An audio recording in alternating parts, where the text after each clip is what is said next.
You're muted. Steve, you're muted. You're muted, Steve. I just pulled a Gary from Nerdrotic. There we go. Sorry, but hi. I guess I'll start over. Welcome again, guys. You know, I got the big mess up out of the way right off the top. So, you know, I boomered it. So, so we got some awesome guests here for this. I guess we're gonna go over a tier list here. We're gonna of the books, right? Just thought it might be fun to see what everybody do some deep diving on book characters, something that is actually good instead of worrying about the show stuff. The show stuff may come up, who knows? But I have some. I'm sure it will. But we have some very knowledgeable fellows, guys that I watch all their stuff. Dane is you know, up and coming, so you know, with his crew. So, but first we got OBG70. Thank you, sir. Late notice. You're welcome. You're welcome. You sort of bailed me out, so I appreciate you showing up. We got, of course, A Man of Manetheren. Oh, come on, man. A Man of Manetheren. How you doing, sir? I know we had talked about doing this for a while, so I'm glad we finally got it together here. Oh, absolutely. It's going to be fun. And then, you know, the White Cloak himself, Mr. Dane Bornhold, you know, you may know him from Reddit disasters that we went over. But thank you, sir. And first time I'm showing my face. So is this you haven't done it for any of the White Cloaks rewatches yet, huh? No, man. I've been a freaking I've been a Playmobil character, or I've been some other avatar. So I didn't know we were doing some video chat here. So someone's going to track me down now, and hey, God, well, I've left enough breadcrumbs as to who I am. So well, I whatever. Guess we're if I get assassinated, I'll know who to blame. But don't worry, I'll be dead. It's okay, you know. Well, if anybody's hunting us down for this, then they got. Whoa! I'm trying to get drunker. 2 minutes in. 2 minutes, Dane. Good Lord! All right. But if you guys haven't had this is the best frickin' what is it called? The Trappist? Yeah, it's a Trappist beer. So it's Leffe. It's one of the 13 Trappist breweries. It's the blonde, so it's actually lighter on the alcohol than most. But this is the best tasting beer you'll drink everywhere. And as a Dutchman, I have to say this is the only good thing the Belgians have ever done. You're gonna get me in trouble. I'm going Eiley. Okay, I'm that's going fair. As usual, going Pepsi and water. So there you go. Yeah, see, you know me so well, sir. Right? You know me so well. Make sure you smell the cork, Steve. 7-Up. Yeah, right. So it's me and A Man of Manetheren that are just gonna get completely blasted here. This is out of control already. Where's my son at? At least I can control. There's a level of control there, right? I can threaten beatings if he doesn't behave, right? Mm-hmm. Oh my goodness. So welcome, chat. I see Jaden's here. Thanks, Jaden, for coming. I appreciate it. And of course, anybody else that's here, you know, thank you for coming. We're going to sort of fumble our way through this a little bit. We'll see what happens. So I went ahead and I grabbed just a pretty much generic tier list off one of those tier list generator things. I'll bring it up here. Hopefully it doesn't crash the stream. There it is. So I will be multitasking. So if I'm staring off into nothingness, it's okay. I didn't have a stroke. I'm just trying to do two things at once. So I went ahead and changed some of these the tiers. If anybody has any suggestions for anything I should change, just because there were some, you know, this is a pretty in-depth list of characters here. So if anybody has any requests for tiers, I'm all ears. But I figured we'd just go through one at a time, and if anybody's got anything to say about a character, you know, say it, and we'll see where she goes, right? Have a little fun in the meantime. Steve, the first thing I want to kind of bring up here, like I like the extra color that you put in with the tier categories, but I'm semi worried that if I decide to say, let's say the first one, Agelmar, isn't anything higher than Trolloc Poop, that I might offend some people. And it's not because I think he's a crap character. It's just I think he shows up in book one and doesn't show up for a long time later. So okay. I want to qualify that when I'm giving my ratings. So let's see here. If I'm not saying someone is everything else is not S-tier, so bad. So let's see here. We'll just go. So what can we change Trolloc poop to that's not as offensive to? Let's see, invisible characters, I guess. I don't know. You put in more effort than this, and now you're asking me to think Well, after I'm like three sheets. We'll just go with we'll go with Trolloc poop. Just quantifying that. Just because you're in Trolloc poop doesn't mean that you. Yeah, it's not that you're legit Trolloc poop. It's really more in the back of our minds. We're thinking S tier, A tier, B, C T, and F tier, or whatever it is. So I don't think we can divorce ourselves from these standard lists, despite your fine categorization. I mean, I could have just made it easy and left it that way, but that's not my style. I complicate exactly. Right? All I'm giving is my qualification here that I don't want to get lambasted for calling someone Trolloc poop when they're obviously not, but maybe they are D tier. Sorry, my son is making weird noises on the couch. So that happens. I don't know. So tell him to get on the. Tell him to get in the chat. It's the youngest one, so who knows what's going on? Something on a video game, I guess. I don't know. Are you okay? Give me 2 seconds. Go ahead. You know what? Start talking about Agumar. I'll be right back in 2 seconds. Sorry, guys. All right. So let's give Steve some time here. OBG and Man of Manetheren. Nathan, I got to say, I subscribed to your channel. Been liking your videos. So thanks, man. No, not a problem. Appreciate it. And if you're interested, we are doing the White Cloaks rewatch. I don't think we have as many subscribers as you, but like, I mean, we're still small and starting out. But if you want to join for one of those reviews, let's set that up. I don't know if you're a member of the Band of the Red Hand Discord. I'm actually the only social media I'm on is I think this one. Okay, YouTube. But I am game for doing it. It probably won't be until July until I'm able to do it. But I'm definitely game to reviewing some episodes with you guys. So we are doing the rewatch because nobody is. No one's watching this show again whatsoever. Like it's completely disappeared. But we're viewing it in context of having all the episodes out and all the articles, reviews, and everything kind of being out and looking at kind of whole cloth. And we have a Discord. I think Steve can give you the link, or I can. But if you're up for it in July, August, whenever it is, we'll probably still be going through it because we're taking our time. We're cutting pretty much every episode into thirds, so taking an hour or more to do minutes of the show. That's about all anybody should be able to handle. Well, yeah, and part of the problem is we get completely smashed. Probably 15 minutes of watching into it that were incomprehensible anymore. So, but yeah, we'll have plenty to do still in the summer. So we'll bring you on for one of those. It'll be fun. Yeah, I'll link the Discord in like either the description or in the chat or no. Okay. I mean it's for, I think it's you're not it's for everybody, right, Dave? I mean, no, you're not restricting anything. Anybody can. No, and that's the whole band, right?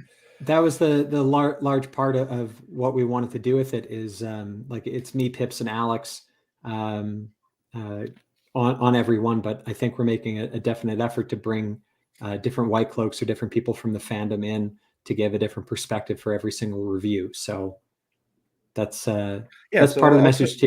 The inclusivity of us. Yeah, bigoted incels, right? Yeah. So go ahead. I am a member of Band of the Red Hand on Discord. I have been since it got closed down over on Reddit, but oh, nice. I do not participate. I'm just there, and occasionally I check it out, but I don't. He's a lurker. I'm a lurker, definitely. All right. Not even that. It's like maybe once a week or something. I get a notification. I got a notification today from you guys. I got a message. I don't know what we did, but no, that's totally fair.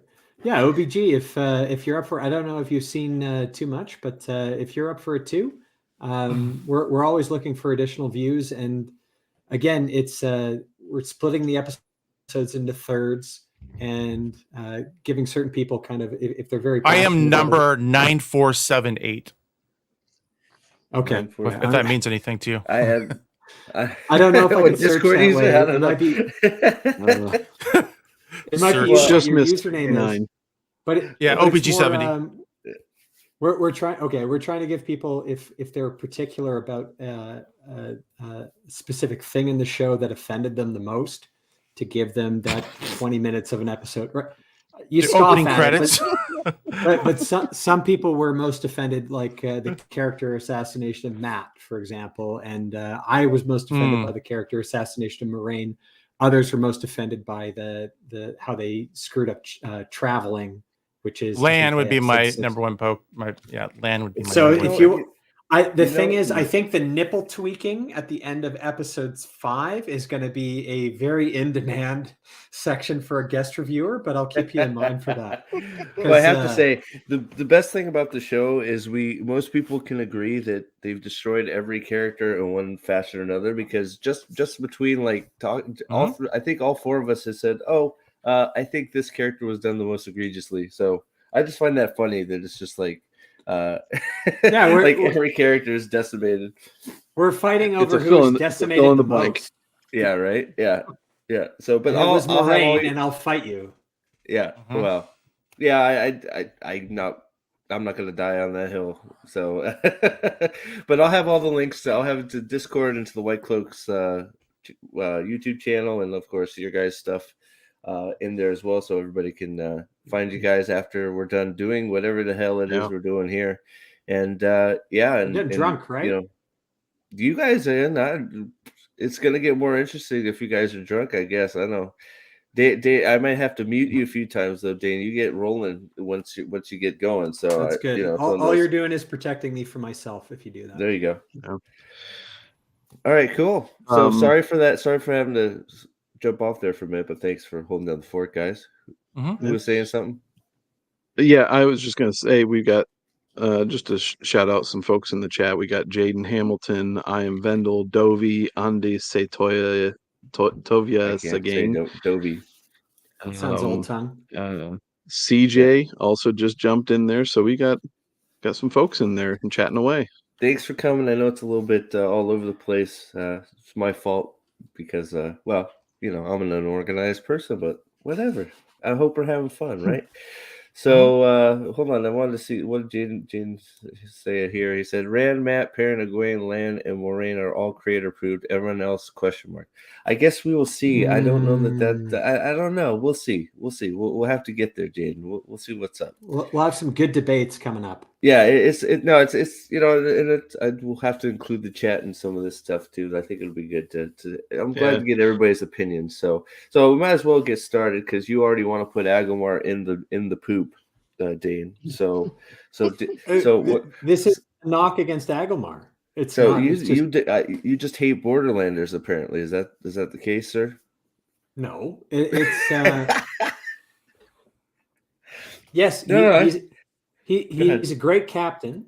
So he shows up in the Eye of the World. He disappears until pretty much the last battle. Yeah. But he doesn't do a whole lot in between.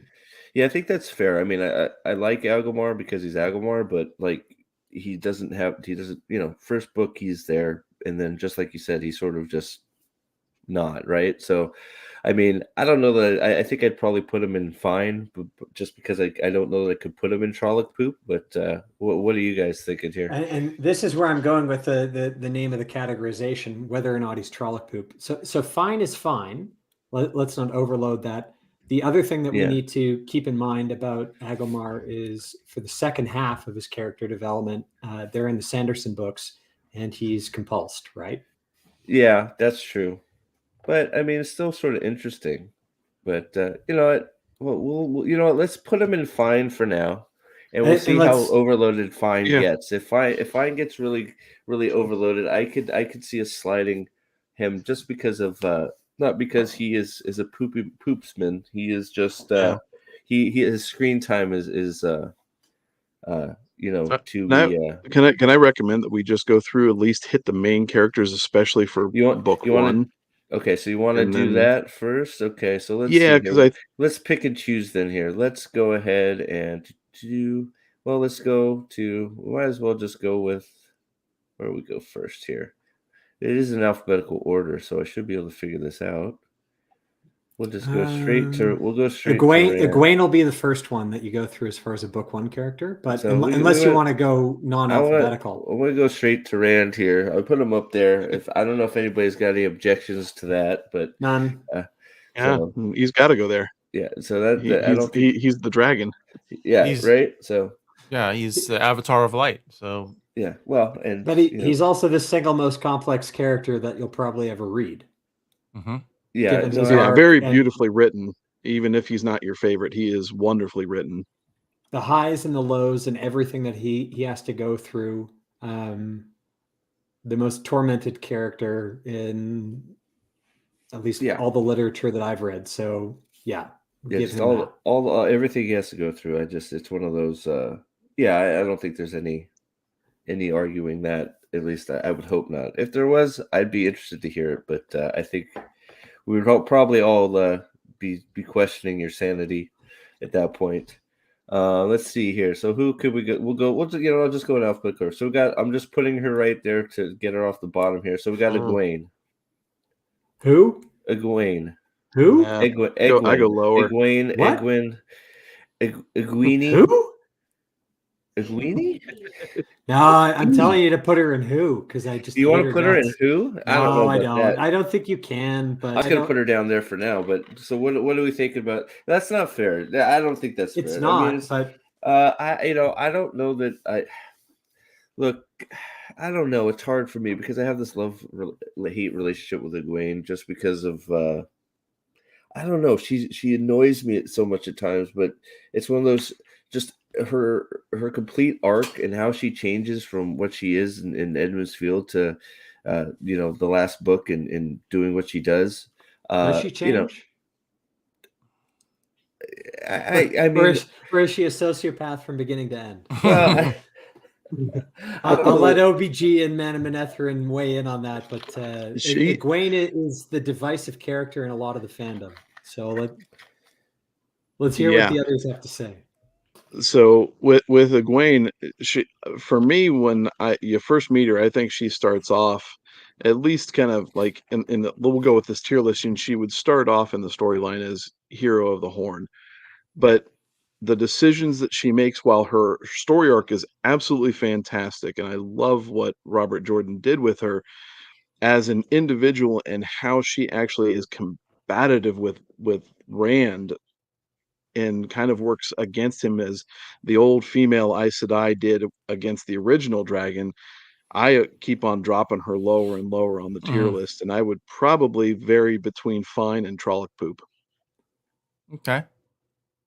Oof, Fine and Trolloc Poop. Okay, what do you think, Mike? Where are you landing? I always thought about Gwen as probably the closest to non-Ta'veren in the books.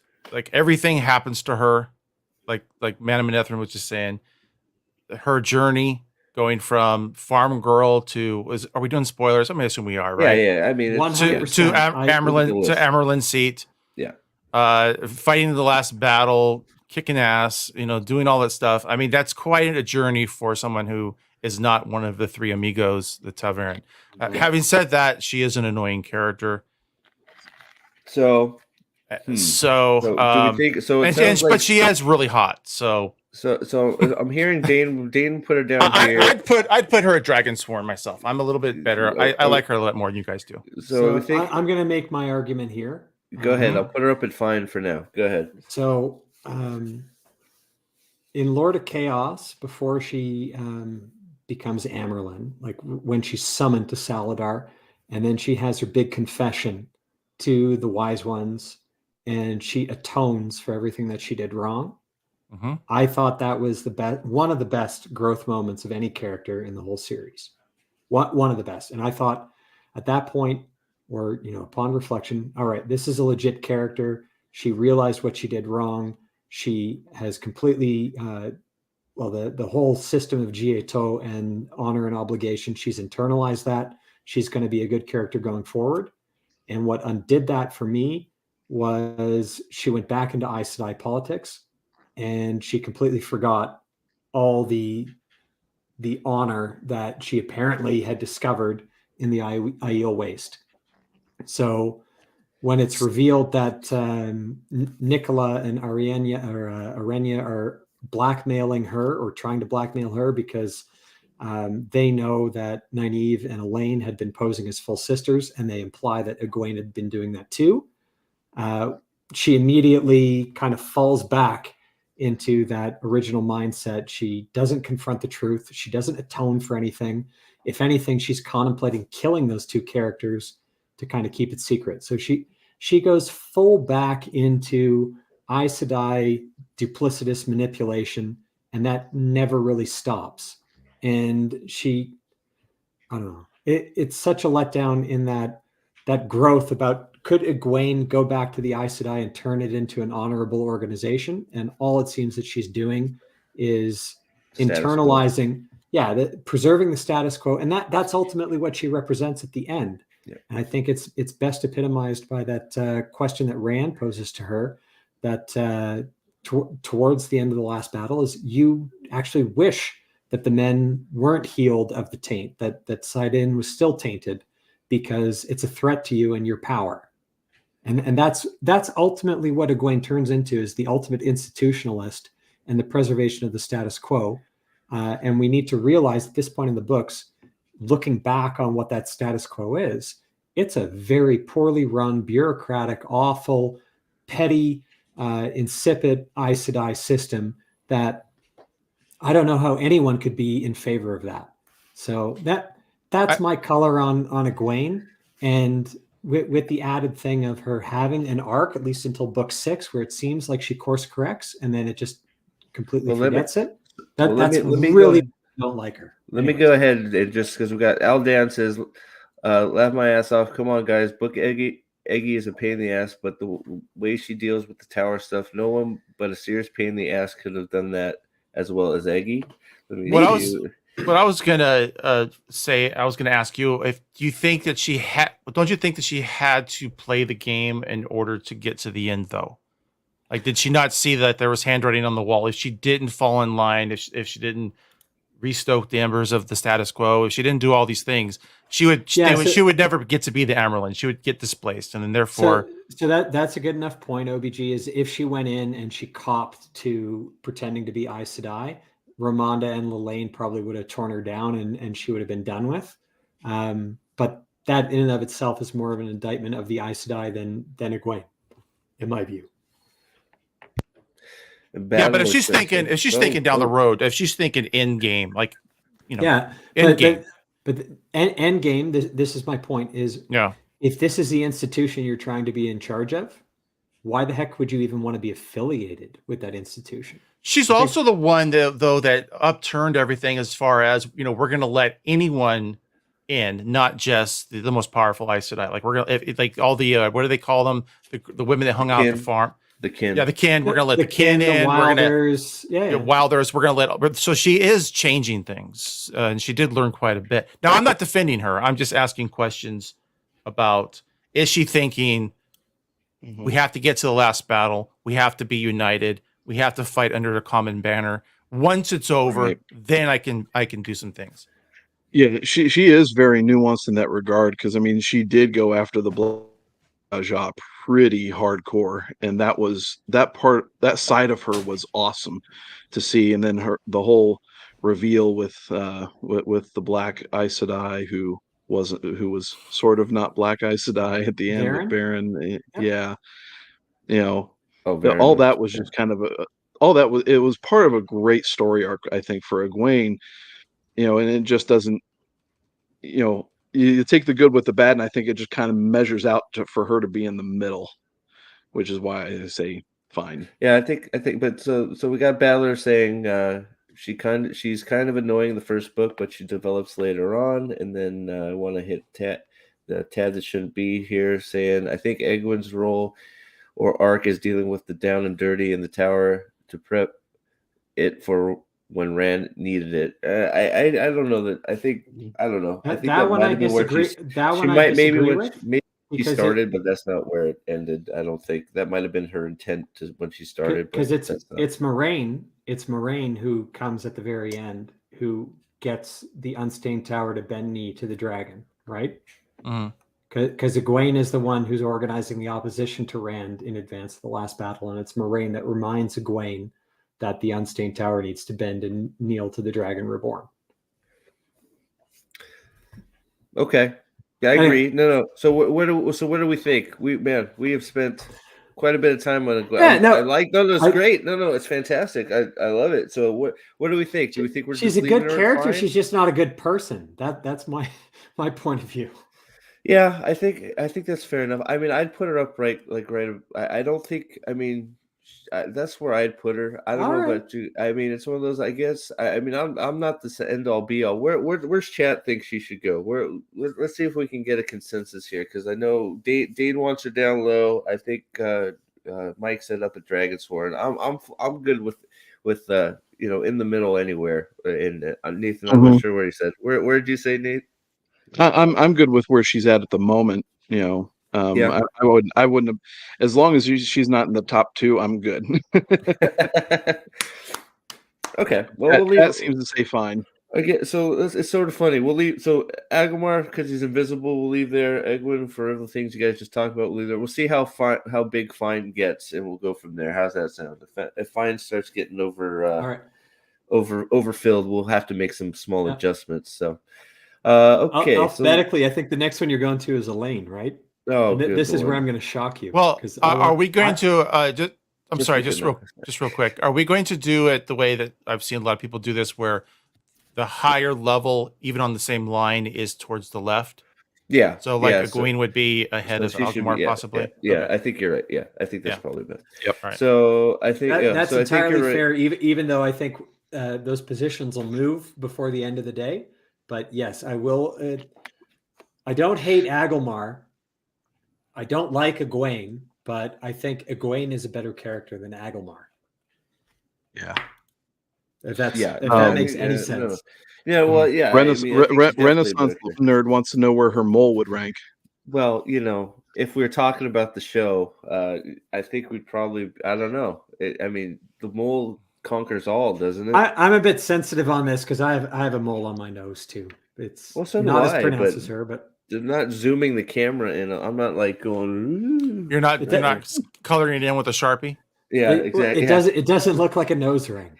Yeah, yeah. So yeah, I'm not just like, my camera isn't just like centered on it. So All right. Okay. So we got Elaine. I'm gonna just put her right in the middle so we can talk about it. Oh, she's top. No, she's the best character. That's not her end position. I'm just. I'll let the others decide, and then I'll make a case why Elaine is probably one of the better characters.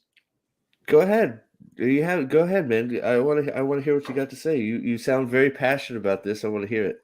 Can I go first real Mike, quick? Go. Yeah, Dave, yeah, absolutely. Yeah. Go, Mike. I like her so much that my oldest daughter's middle name is named after her, Elaine. Okay. Done. Nice. Done? Put her at the top. Put at the top?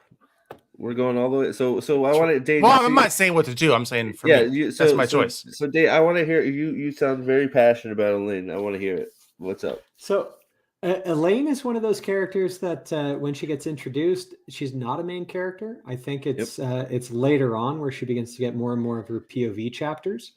But she is one that you start to appreciate more and more as you reread steadily several times through. So you don't pick up on it until maybe 2 or 3 read throughs. A consistent character, that she is headstrong to a fault, that she embraces danger like nothing else. When Min lets slip that her babies are going to born, she thinks she's invincible. The only detraction against her really is that a lot of her chapters are in the slog books, which, as I've argued with people on White Cloaks and in the Band of the Red Hand Discord several times, a lot of people who are troubled by the slog were reading them as they came out, and therefore they can't really separate those books from the time delay between the release of the novels themselves, and the fact that the whole fandom in 2000 through to 2005 was completely obsessed with certain mysteries or fan theories, like, is Mazrim Taim Demandred? And since those weren't really answered in those books, they kind of fell short. But Elaine, there are things about her that you pick up just reading in the details. One that recently got showed to me was when she's in Tanchico in the chapter Veils. She's the only one that has trouble basically walking around with a veil over her mouth because it keeps on getting stuffed into her mouth, because she always has her chin in the air and her nose in the air. So she's the only one that gets that veil kind of stuffed in there. And it happens 4 times in the chapter. And it's just a fantastic set of humor because it's from her POV, and therefore the connection isn't made in the chapter itself. It's because she always has her nose in the air, but it's those little things, how the other characters perceive her, and then how she actually behaves and how she thinks of herself. It's just so wonderfully done. Other things about her, that she loves the rough and tumble swear words of the people outside of the castle. That she's headstrong, she's fierce, and she's independent. She blames Rand for being in love with him, and all this great kind of female stuff. And she's got a great arc. She is kind of a hero, true and through from the beginning to end. And with that, like, and her story is so perfectly aligned with the fact that she is a princess. So everything is funneled through that filter. It's like every decision she makes, every attitude she has, everything that she thinks, every argument that she has with somebody, it's all like you have to look at it from the point of view of she was like a 15-year-old princess girl. And now she's doing this. She's a noble princess, and she's not an entitled Takes after her mom. Takes after her mom. She's not an entitled princess, right? She recognizes almost immediately the obligation that she has to her subjects, which in and of itself is good, because there are a lot of entitled princesses in literature. But I think from beginning to end, she's a character that people can look up to.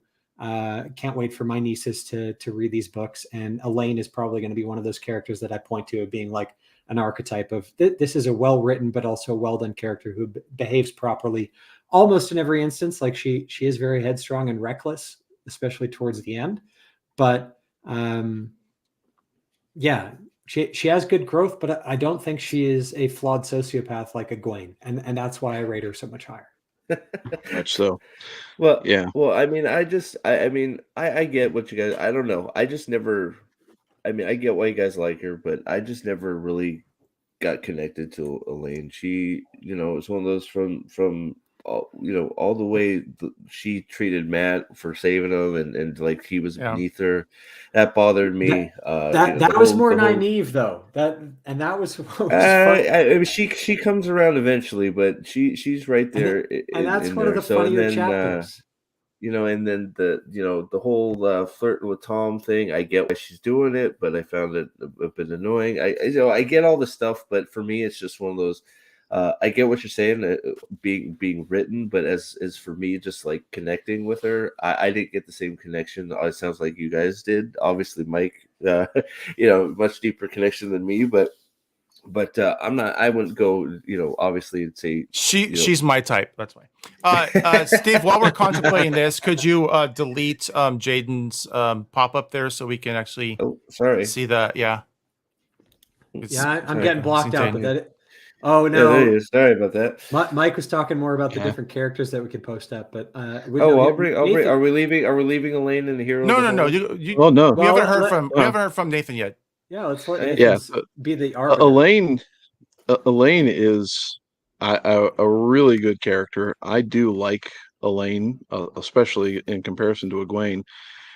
One of the great things about Elaine's story, for me, I really enjoyed her relationship with Tom and that whole playfulness that she had with him when she got drunk and then played like she didn't know who he was, but it eventually gets revealed in their discussions that she did know, and that she was just reliving her childhood in relationship as a means of, at least from how I read it, how it was a form of escape for her from all the tribulations they were going through. And then her relationship with Nynaeve and how that ended up kind of just, they have a tough time kind of reconciling throughout the entire back and forth. of their relationship, but they finally do, and come to an understanding, with Nynaeve's penny pinching, you're wasting money, Elaine, and Elaine's like, no, you need to do this as one who is, has the means to do it. And, so I mean, she really is a fun character in that regard. And those relationships for me did it for me. I'm going to have to bring this up here, Nathan, but nothing is better pointing that out, where it seems like they compromised in Tenchiko, where one side you can say is arguing against them springing for the expensive sedan chairs to walk around with people carrying them. That's too expensive. But they at least spent money on fancy silk dresses. And the result is they completely stood out because they're going through slumming it with the crowd, not in sedan chairs, but wearing the finest silks that they could find. And that's why Egion and what's his nuts, Florin Gall actually picked them out as targets. So good fun from book 4.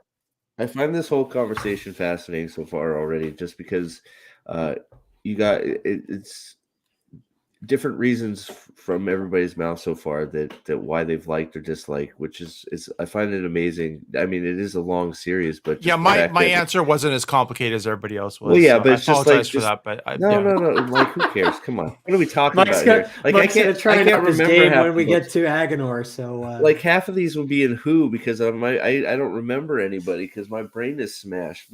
And I'm the one not drinking. So what's that say about me, right? But means you got to get this one here. Yeah, Steve. Everybody else is armed with that except for me. So I guess I need to up my game and get the book. I haven't even opened it a single time since I've. It doesn't matter. You own it. You're ahead of me. So okay. So final verdict on Elaine. Where do we think? Where do you guys want to put Elaine? All I care is that she's 2 tiers higher than Egwene. If we want to drop Egwene down to Trolloc Poop, I'm fine moving Elaine down to Dragonsworn. That's all I care about. I think I'm good with her as a hero of the Horn. I think we're good with her where she is. I think that's fair. What do you guys think? So we good? Yep. Yeah, I'm good. All right. So I don't know. I missed her, but we need to probably hit Avienda here, who doesn't look anything like. I was gonna say this artwork is. I mean, I don't know where they. I mean. It doesn't look like anything like the character I seen from a recent TV show casting. And also her hair is not that color red. Yeah, well, To be fair though, her hair is it's not that long either, right? Mm-hmm. Yep. Because she's got Maiden of the Spear short hair with the tail that gets cut off. It starts to grow out, but I think she gets introduced like the 5th or 6th month of the so. We get her for a year, and I didn't pick these pictures, guys. All right, come on, come on. I went right to the casting. I'm just pointing out my book knowledge, being like between when we finally meet Avienda in Ruidian to when it's the end of the books, it's like less than a year. So, all right. So Steve's put her up in there in Hero of the Horn. I'm just putting her sort of in a generic spot just so she's out of the way. So I'm floating her in between here just because I'm throwing a lot more of just personal feelings towards characters into these ratings than you guys are. I think a little bit because while Elaine I can consider Elaine is well written.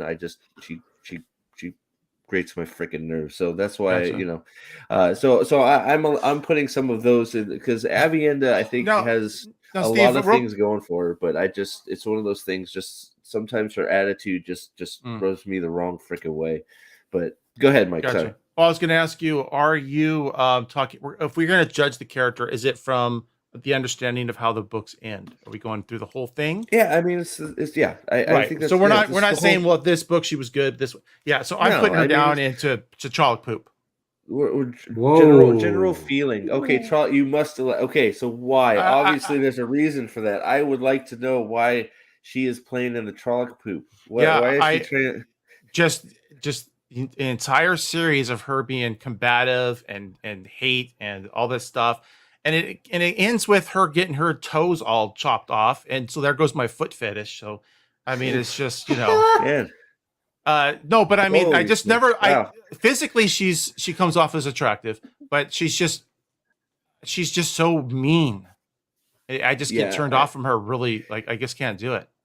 Yeah, I she gives in to Rand at like that one time. You think, okay, she's gonna soften up a little bit. She's gonna be easier to deal with, and she just falls right back into the same thing again. Yeah, if anything, she gets harder because I never got connected to her. I mean, I don't know. It's one of those. I don't. It's not that I have any problem with how she's written. There's a reason she's written the way she is. Rand's like, can we hook up again? Like that was a lot of fun. She's like, no, I have to go across the world and talk to your other girlfriend and work something out. You're for that. I mean, that's yeah. I don't know. I have to go across the world to your other girlfriend and give her a knife so she can stab me, right? So I can meet my toe. Exactly. And that whole thing is just like, I'm done with it. Like, just please just stop. So it sounds like Trolloc Poop is where Aviend is going to stay.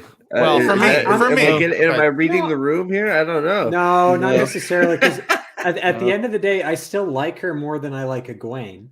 And part of that might be the fact that you get a lot of the Aiel culture and Aiel world building through Avienda. As long as she's not up there at the top with Rand, I'm fine with wherever you put her. No, I wouldn't put her in the same tier as Elaine, but that's how I tier my women here. But I'd be fine with her being Dragonsworn because I think she's higher than Egwene, lower than Elaine. But I hear the criticisms that you're giving of her. And this is a common criticism of the female characters in the Wheel of Time, is a lot of them tend to basically have the same negative characteristics. Well, when we get to Nynaeve, you're going to be shocked because I'm putting her up there at the top. Oh no, that's where she goes. But anyway, well, I don't see. Let's not joke. I don't have an issue with that. But all the braid tugging and bosom. Whatever they're crossing the arms under thing. She's annoying doesn't matter. But she's got one of the most interesting stories in the whole freaking book. So I mean, I might I'll skip to her next. But where are we?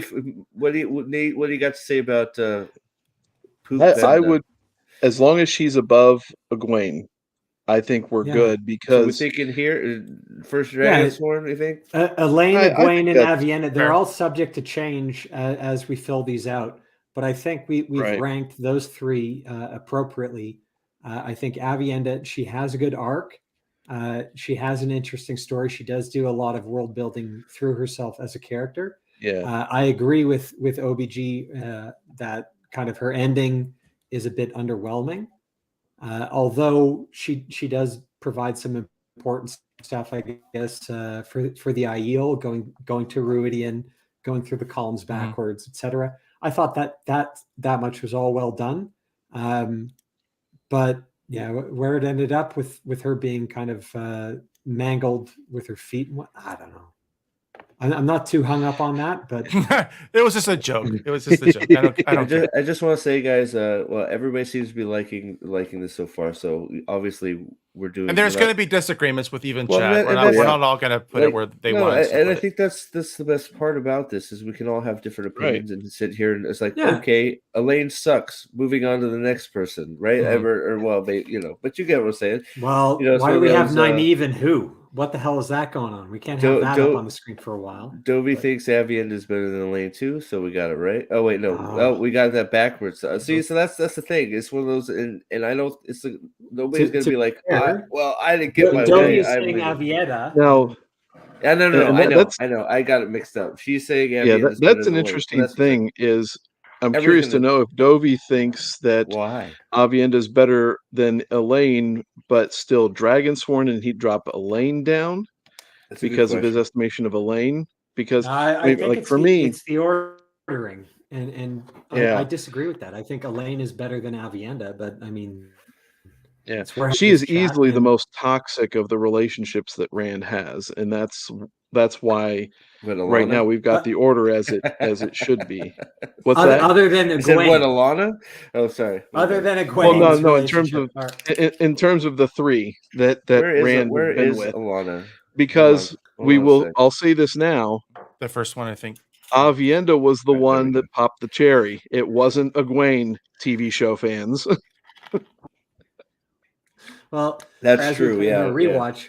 As we point out in our rewatch, that might just have been a finger bang. Oh, I know. Oh, that script. Oh, I thought you were saying something about Rand's size. Oh, sorry. Okay, moving on. So I brought Nynaeve up here. So we're good with we're keeping, even though there is some disputing in the chat whether we should have Avian and Elaine flipped. We want to leave them here for now. I agree with that. Yeah, we think that That's good. But I think let's that's point out here. You've already jumped ahead. You put Elaine in Alana in Trolloc Poop and Nynaeve. Yeah, she's done. We don't need to talk about her. Nynaeve I just brought up here because she was way down on the bottom of the list there, so I wanted to get her. Just Alana could be Trolloc Poop. We don't need to talk about her anymore. And rapist. we can. What's that? Alana's a rapist.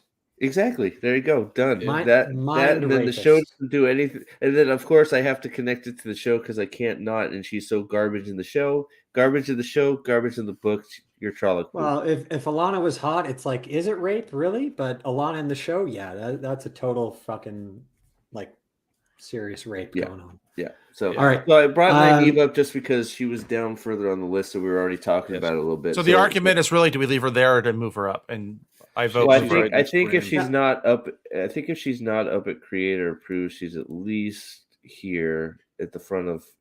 You can move Nynaeve up to creator approved. Yeah, I would think so too. I mean, it's like if you can get by her, you got to get by her. You guys are a bunch of obvious misogynist, sexist pieces of crap. I mean, come on. Well, yeah. You put a woman up there at the top. You guys look, are just virtue signaling. Man, she has so many big moments. She's right there with Rand the whole time.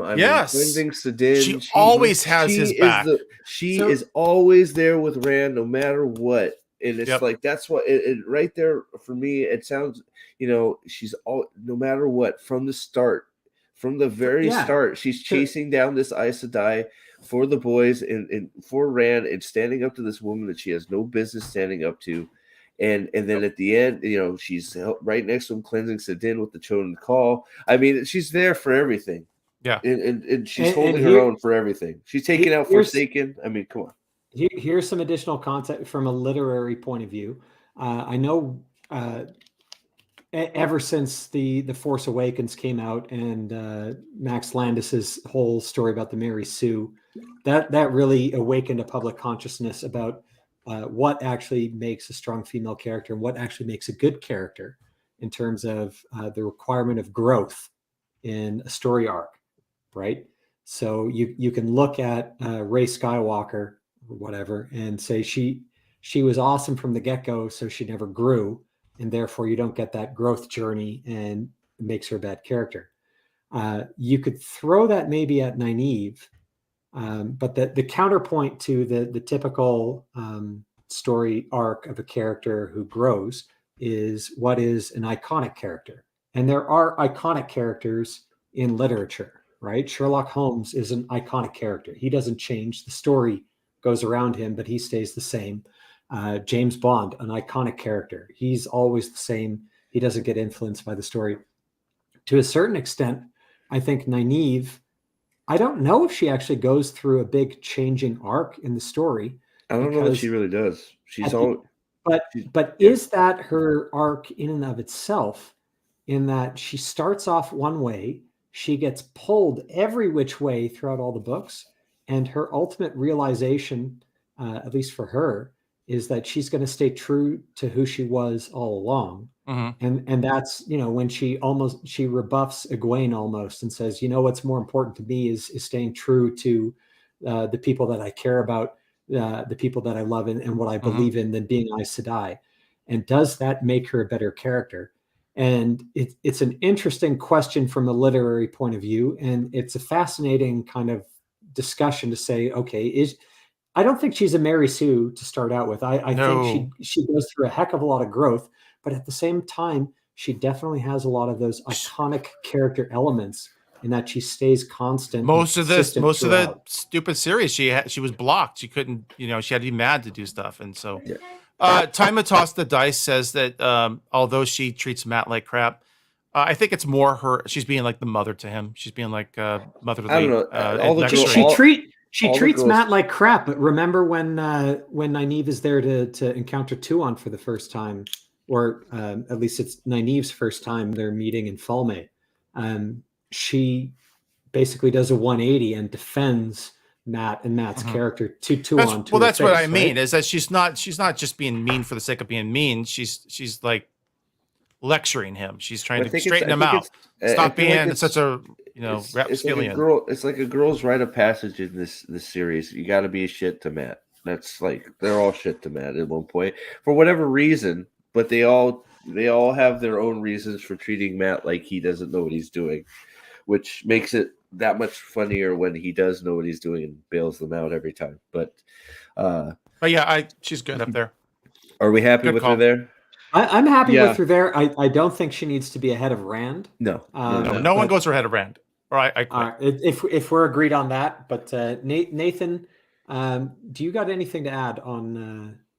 I think that she is the mother hen to the boys, but she is the perfect antithesis to what you were saying earlier, Dane, to Egwene, where Egwene was like the female Aes Sedai back to the original dragon. Nynaeve was what the dragon was looking for when they were trying to seal away the Dark One in the beginning. Someone who would work with him. Absolutely.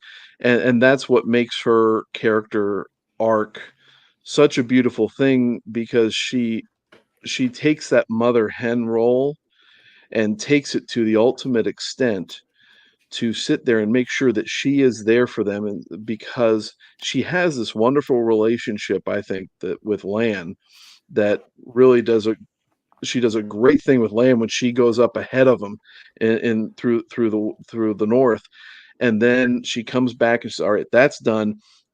Now I'm going to my boy Rand and seeing him through the whole thing, and it was just fucking epic. Oh yeah. It just her storyline was one of my favorites. Yeah.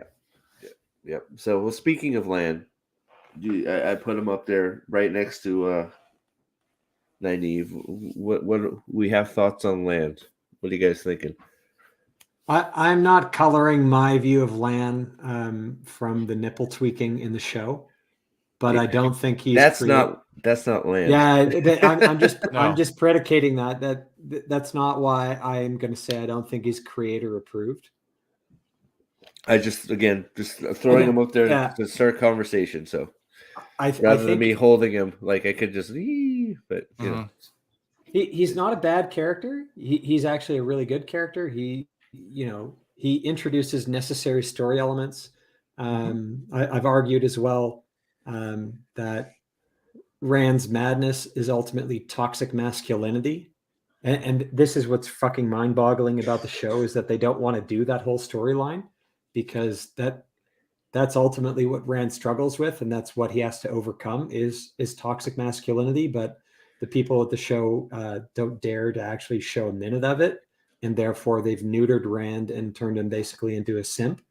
But as a result, you've neutered Lan 100%. Yep. I think Lan serves a fantastic purpose early on in the series as far as building up Moraine as a strong female character. You build up a really strong male character who then respects and bows down and defers to Moraine, and all it does is build her up even further. The biggest issue that I have with Lan is actually those middle books with the relationship with Nynaeve, where it does look like he's completely, for lack of a better word, pussy whipped. Subservient, and I don't really like that. That said, I think along with everybody else reading the chapter, The Last Battle in A Memory of Light, just thought that was frickin' epic, where they kind of gave that hero moment to Lan being the third person that Demandred had to face in one-on-one combat. So for all that, like, I don't think he's creator approved. I'd put him ahead of Elaine. What do you think, Dane? Put him there? They're close to each other, but I'd have to give it to Elaine. Vendel thinks Dragonsworn. I am Vendel thinks Dragonsworn. So we're all hovering around the same spot. He's Land. I mean, he's Land, though. He's Land, okay. You know, he's got some of the best. He's got some of the best quotes in the freaking whole book. I know, iconic character. But here's a question. Yeah. Does Lan have a POV chapter? Because I don't think he does. Maybe in A New Spring, but I don't think he does, other than a New Spring. Outside of a New Spring, I think you're right. But what so he you don't means get a lot to of the boys, insight from him on the inside, right? No. What he's going through, but he's a great character otherwise. But he is. Oh, and what he means to the boys in the eye of the world is beyond epic. I mean, he for Rand, he becomes the father figure that Rand has to leave behind in the eye of the world, and trains him, does so at the beginning also of the Great Hunt. So from that point of view, as a foil for everything else, he would start off in the storyline for me as creator approved. He disappears after Fires of Heaven for a bit, and and so you lose that momentum that you have with him. And so, I mean, he drops down. I think there's an argument to say Dragonsworn, but I think because of how he ends and what he meant at the beginning, it's a perfect parenthesis to put him at Heroes of the Horn. He's Aragorn. I mean, come on. Yeah. So okay. So what do we think? Right here, we want to go Hero of the Horn behind Elaine. So anywhere on that line, I'm not going to fight about it. We'll just put it right here. And here, the only reason I'd put him behind Elaine is because I love Elaine. I love the redheads, but you get more characterization of Elaine within the books because you actually get more from her point of view. But that being said, yeah, Lan has some of the best lines. He's got some of the best life lessons in the story. It's very interesting how those lessons that he's giving about stoicism, about what it means to be a man and internalize emotions actually turns into what Rand's madness is and something that he has to overcome. So it's not viewed as wholly positive. Like there's shades of gray with him too. Yeah. But as far as finales go, the whole head chopping of Demandred in the last battle, I love that. And the fact that it was built up with other characters and whatnot, and the whole sheathing of the sword as the toughest lesson to learn, that coming back. Oh, God, I love that so much. Yeah. Like 13 books after the fact, right? The hardest lessons. Like I'm not here. I'm here. I want to ask a question. Like, it's great. I want to ask a question before I move on to Tam there. If you were going to, like on Heroes of the Horn line so far, if you were going to read, let's say, a spin-off by Robert Jordan, a series regarding Lan or a series regarding Elaine, which of the two would you rather read about? Lan, but that's because Lan has a history and he has a past, and I'm more interested. Well, I mean, even if it's from like this point forward or something, like after, let's say after the final book, they're both still alive. Yeah, but even then, I can't divorce that from the context of what would the world be like, and that's why I don't think a better question to ask would be, okay, let's do 400 years of the past, and it's Elaine's soul and Lan's soul reincarnated in a different character. Who would be more interesting? And there, quite honestly, I couldn't tell you, right? Who would be more interesting? A female channeler with a death wish versus the ultimate stoic warrior with a nation to avenge. If that was put kind of in a separate context, I'd honestly want to read both.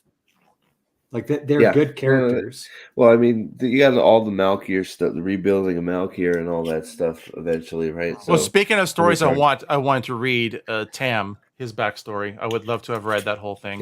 Yeah. Instead of I'm not even going to reference the show. So Tam, here we got where Tam. Anything fine or Dragonsworn, those two is where I'm at on him. I'm going to make an argument later. I'll let Nathan and Mike and Steve. I'll let you guys go first, and then I'll tell you why it should be in creator approved. I'm actually with you on that one, Dane. I think creator approved. So I'm putting him wherever. So go ahead. Well, I need the argument then, because I need to hear this. Okay, context. So let's do it. Yeah, so I say creator approved because we get this little snippet of him. The only thing that would drop him down from my perspective is that he's missing from so much of the books, and and I can totally get that argument. But what he does with Rand when he finally meets back up with Rand, and what he does with the one Aes Sedai who keeps on Catswan. But Catswain, thank you. Yeah. What he does with her, he is the ultimate dad in in in this series, and just goes to bat for his son at every moment, in just even the small lessons that you see him teaching his son just in through general conversation in the first few chapters of The Eye of the World, to what he does there, how he helps out with Perrin in when Perrin returns to the Two Rivers. It's just a phenomenal character. And I if there's any additional book that I would read, I want it to be focused on Tam Althor. Yes, I agree with that. I mean, I get that, but I mean, it's hard to put him. I love Tam. I'm not going to say anything bad about Tam. He does all kinds of stuff, but we all want him to be our dad for sure. I can't, like, it's, we're doing the Algomar's down here because he didn't have much going on. Obviously, it's one of those. Tam goes above Algomar for sure. Well, of course, but it's one of those. I have trouble putting him up there just because Tam is a Chad. We need Dane's. You don't have to put him in. You don't have to put him in front of Nynaeve. But I agree. I think he should be in a creator approved, because let's not divorce ourselves from why did Rand succeed where Lewis Theron failed. And this was an insight that's posted on White Cloaks of who of the outside the main characters or whatever was the best character. And someone posted it was Tam. And why was it Tam? It's like, well, Tam made sure that Rand was raised properly. It's kind of brought up several times that the reason why Rand succeeded where Lewis Theron failed is because Rand was raised in a better environment. And who's more responsible for that than Tam Althor? Yeah, I guess that's true. Gave him the proper values, gave him the proper upbringing. Well, can you expand on that a little bit and explain how Lewis Theron failed because of lack of good parenting? I don't see the parallel there. Well, I guess we don't know that. I don't get it. I see what you're saying, but I don't understand. Yeah, so it's brought up in the later books, and again, this is Rand with the benefit of hindsight memories, and it's also informed by the guide. Not necessarily the Wheel of Time companion. I got it now. Okay. Yeah, how Lewis Theron was arrogant and tried to rule kind of single-handedly and didn't bring the women on board. Now, the interesting thing, obviously, with the storyline that Robert Jordan posed there was, if the Aes Sedai had tried the Chosen Call or tried to do some type of joint mechanism to seal away the Dark One, would both sides of the power have been tainted? Because as we now know, with the benefit of hindsight, they used the true power condom of Kalendor and looping Moraine into the whole thing, and that's how they kind of were able to seal him away without having the Dark One touch Saidin or Saidar. Interesting little sidebar. But it is noted that it was Lewis Theron's arrogance and his presumption that he knew what was best, etc., that drove the women away from him and led to men being tainted. That wasn't where I thought you were going to go with that. I thought what you were going to say about the parenting and how Rand's mind was shaped, how his personality was shaped, was in the actual, I guess, things would be better my way. No, things would be better this way. That whole thing between the Dark One and Rand at the very point of contention there, not what led up to that. It's why would Rand make this decision versus that decision? They are stubborn, but I mean, Rand is he's based on the Norse god Tyr, the god of justice. Yeah, right. When he first gets in charge of a country, which is ironically also named Tyr, he's bringing in new laws. He is shown as kind of the lawgiver. Everyone's equal before the law. He has got small town values. It all gets reiterated, as Nathan said, kind of. Which is what helps him make his decision on how he's going to confront the dark One, right? Yeah, but then you said something about leading up to that part, and I was thinking, well, Lewis Theron really didn't have any choices. Like, he wanted to get the girls involved, but they just, they denied him. So would have been different maybe if, I don't know. But I think Rand is a lot more empathetic than maybe Lewis Theron was. I know that they're treated as separate characters, especially within Rand's head. But a lot of the reason why you can say that Rand succeeded where Lewis Theron failed, you can bring that back to Tam and the influence he had on him. So while I agree he's missing for large parts of the books, I don't think it can be understated the importance that he had. And as far as kind of those second tier characters, i.e. ones that don't appear in every single book, if in fact I think he appears in the Eye of the World, he's tangentially mentioned in the Dragon Reborn. He shows up again in The Shadow Rising. Night, Jaden. But sorry, I was talking to Jaden Hamilton. He's leaving. Someone's taking off. He's just saying right. But everyone from the Two Rivers is missing in the Fires of Heaven. He doesn't go with Perrin in Lord of Chaos. I think he comes back in Winter's Heart or Crossroads of Twilight. So he's missing for wide swaths of the books. But of the characters that don't appear everywhere, he's probably the only one that I would say is creator approved. But I'm fine leaving him where he is right now on the list there, Steve. I think. I mean, just if we're, I'm comfortable. I mean, I get it, and I love Tam just as much as the next guy. But I think he's good sitting right about there.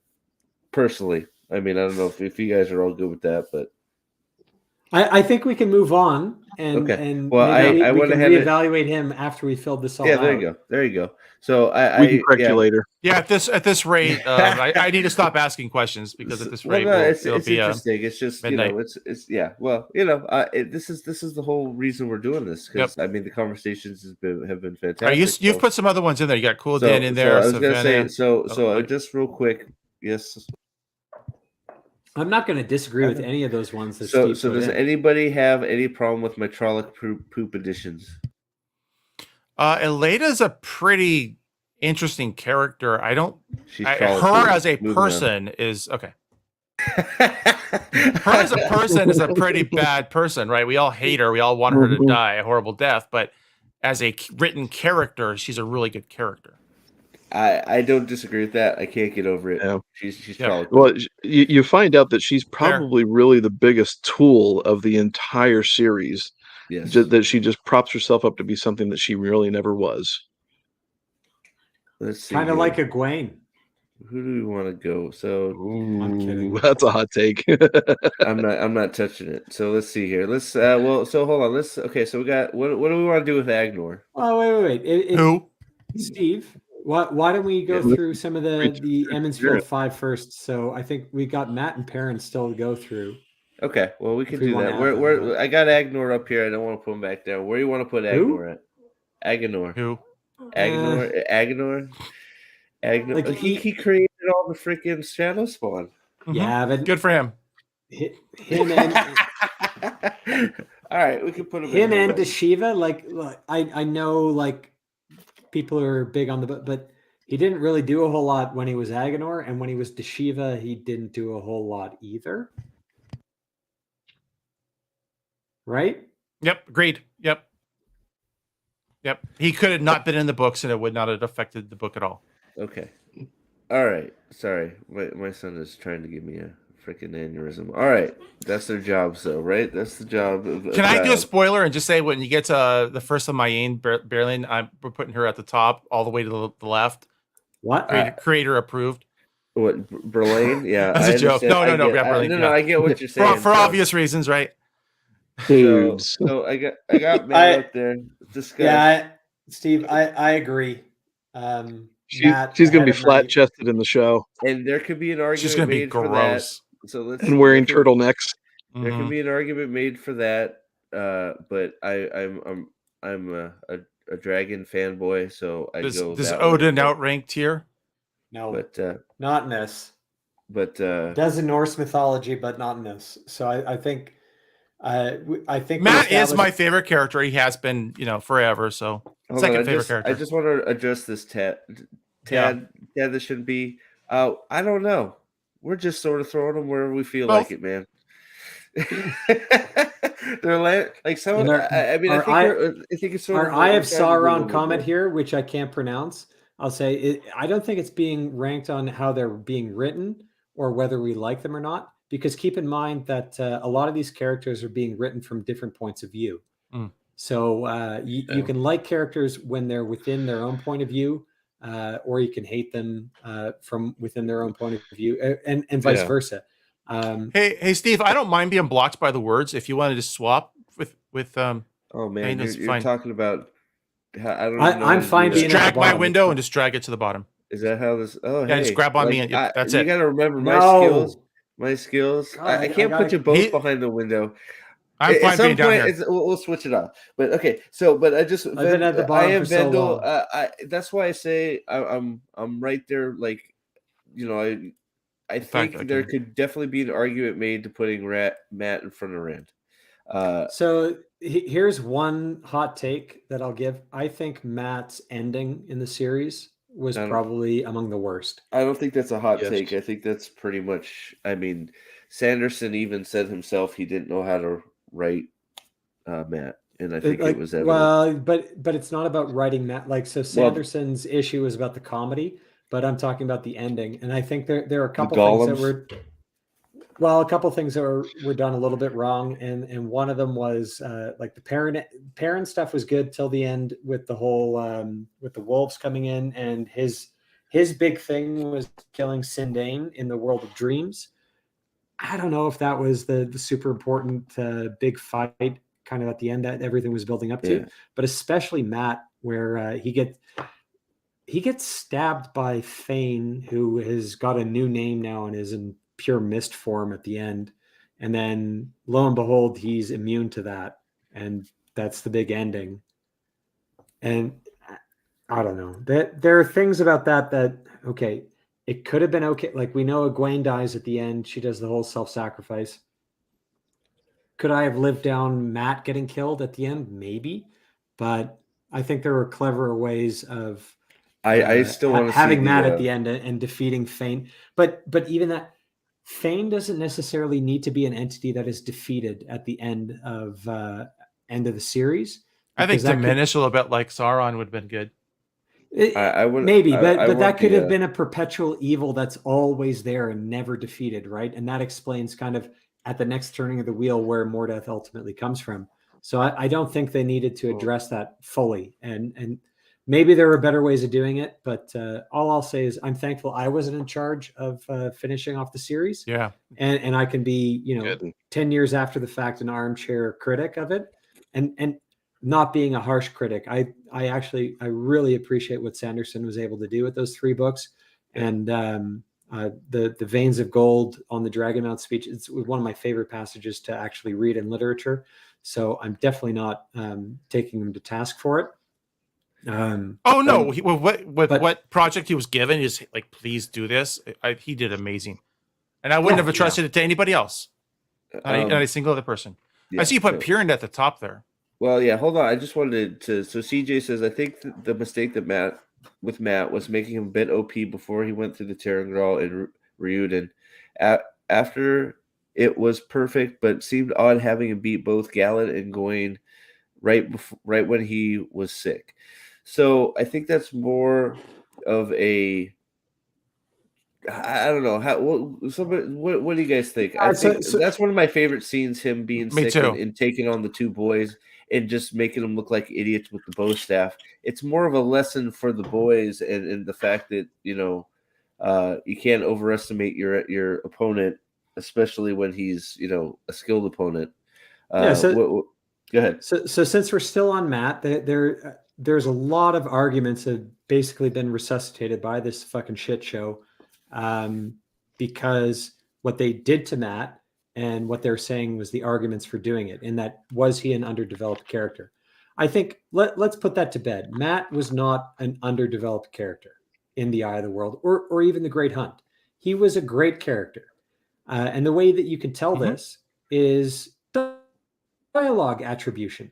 If you know anything about writing, if you're able to have a character speak and then not have to say Matt said at the end of said sentence, you have done a good job in characterization.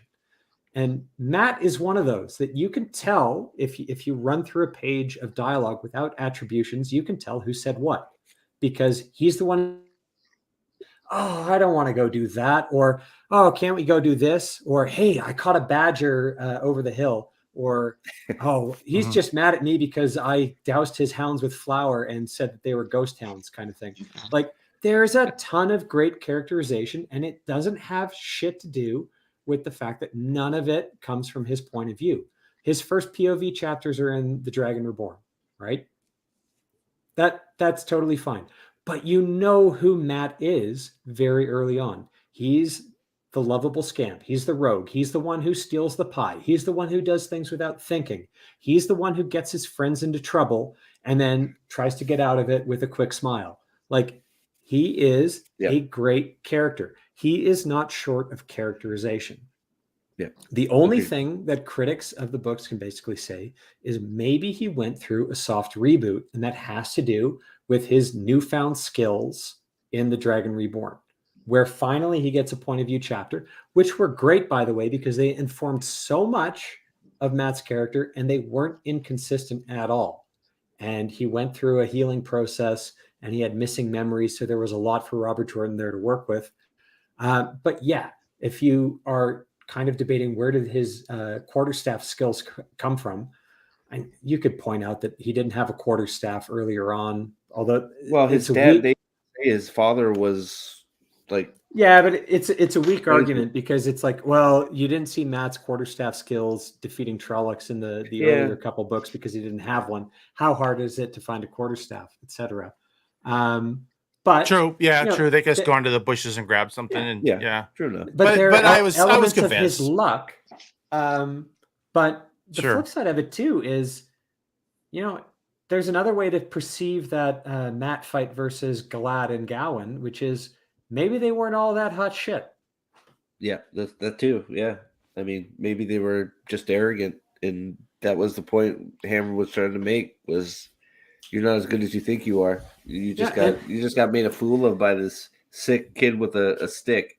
And I've debated several times with others about what the nature of ta'veren is and whatnot, but Matt had basically been in very close proximity to Rand throughout, so his ta'veren nature probably was not manifesting itself yet until then. So who knows? But yeah, okay. From a literary point of view, there probably is an element of a soft reboot when you finally start introducing POV chapters and you need to give a character something new.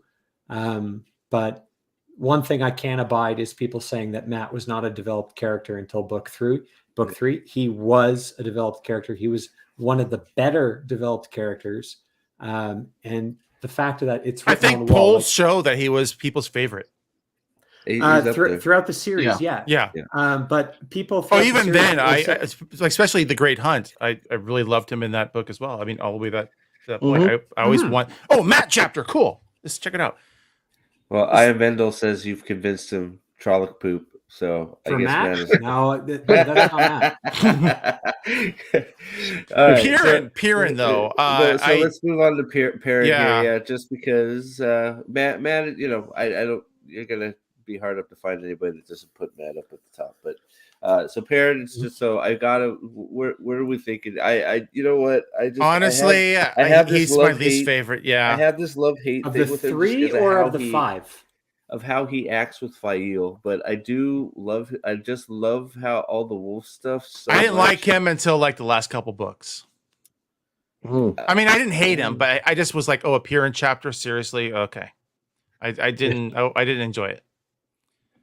I'm gonna say he's above Matt. I don't know if I do that. Oh, I mean, look, Piran is my favorite. It smells like wet dog. There are moments where it's like it just even rereading. It's just like anytime I don't like him with.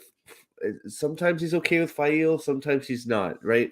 And then you have mostly not. It's just it's just like it drives me nuts. You know, if he would have hooked up with my girl, the first of my Elaine, I would have been like, he would have been okay. Can we maybe replace Rand?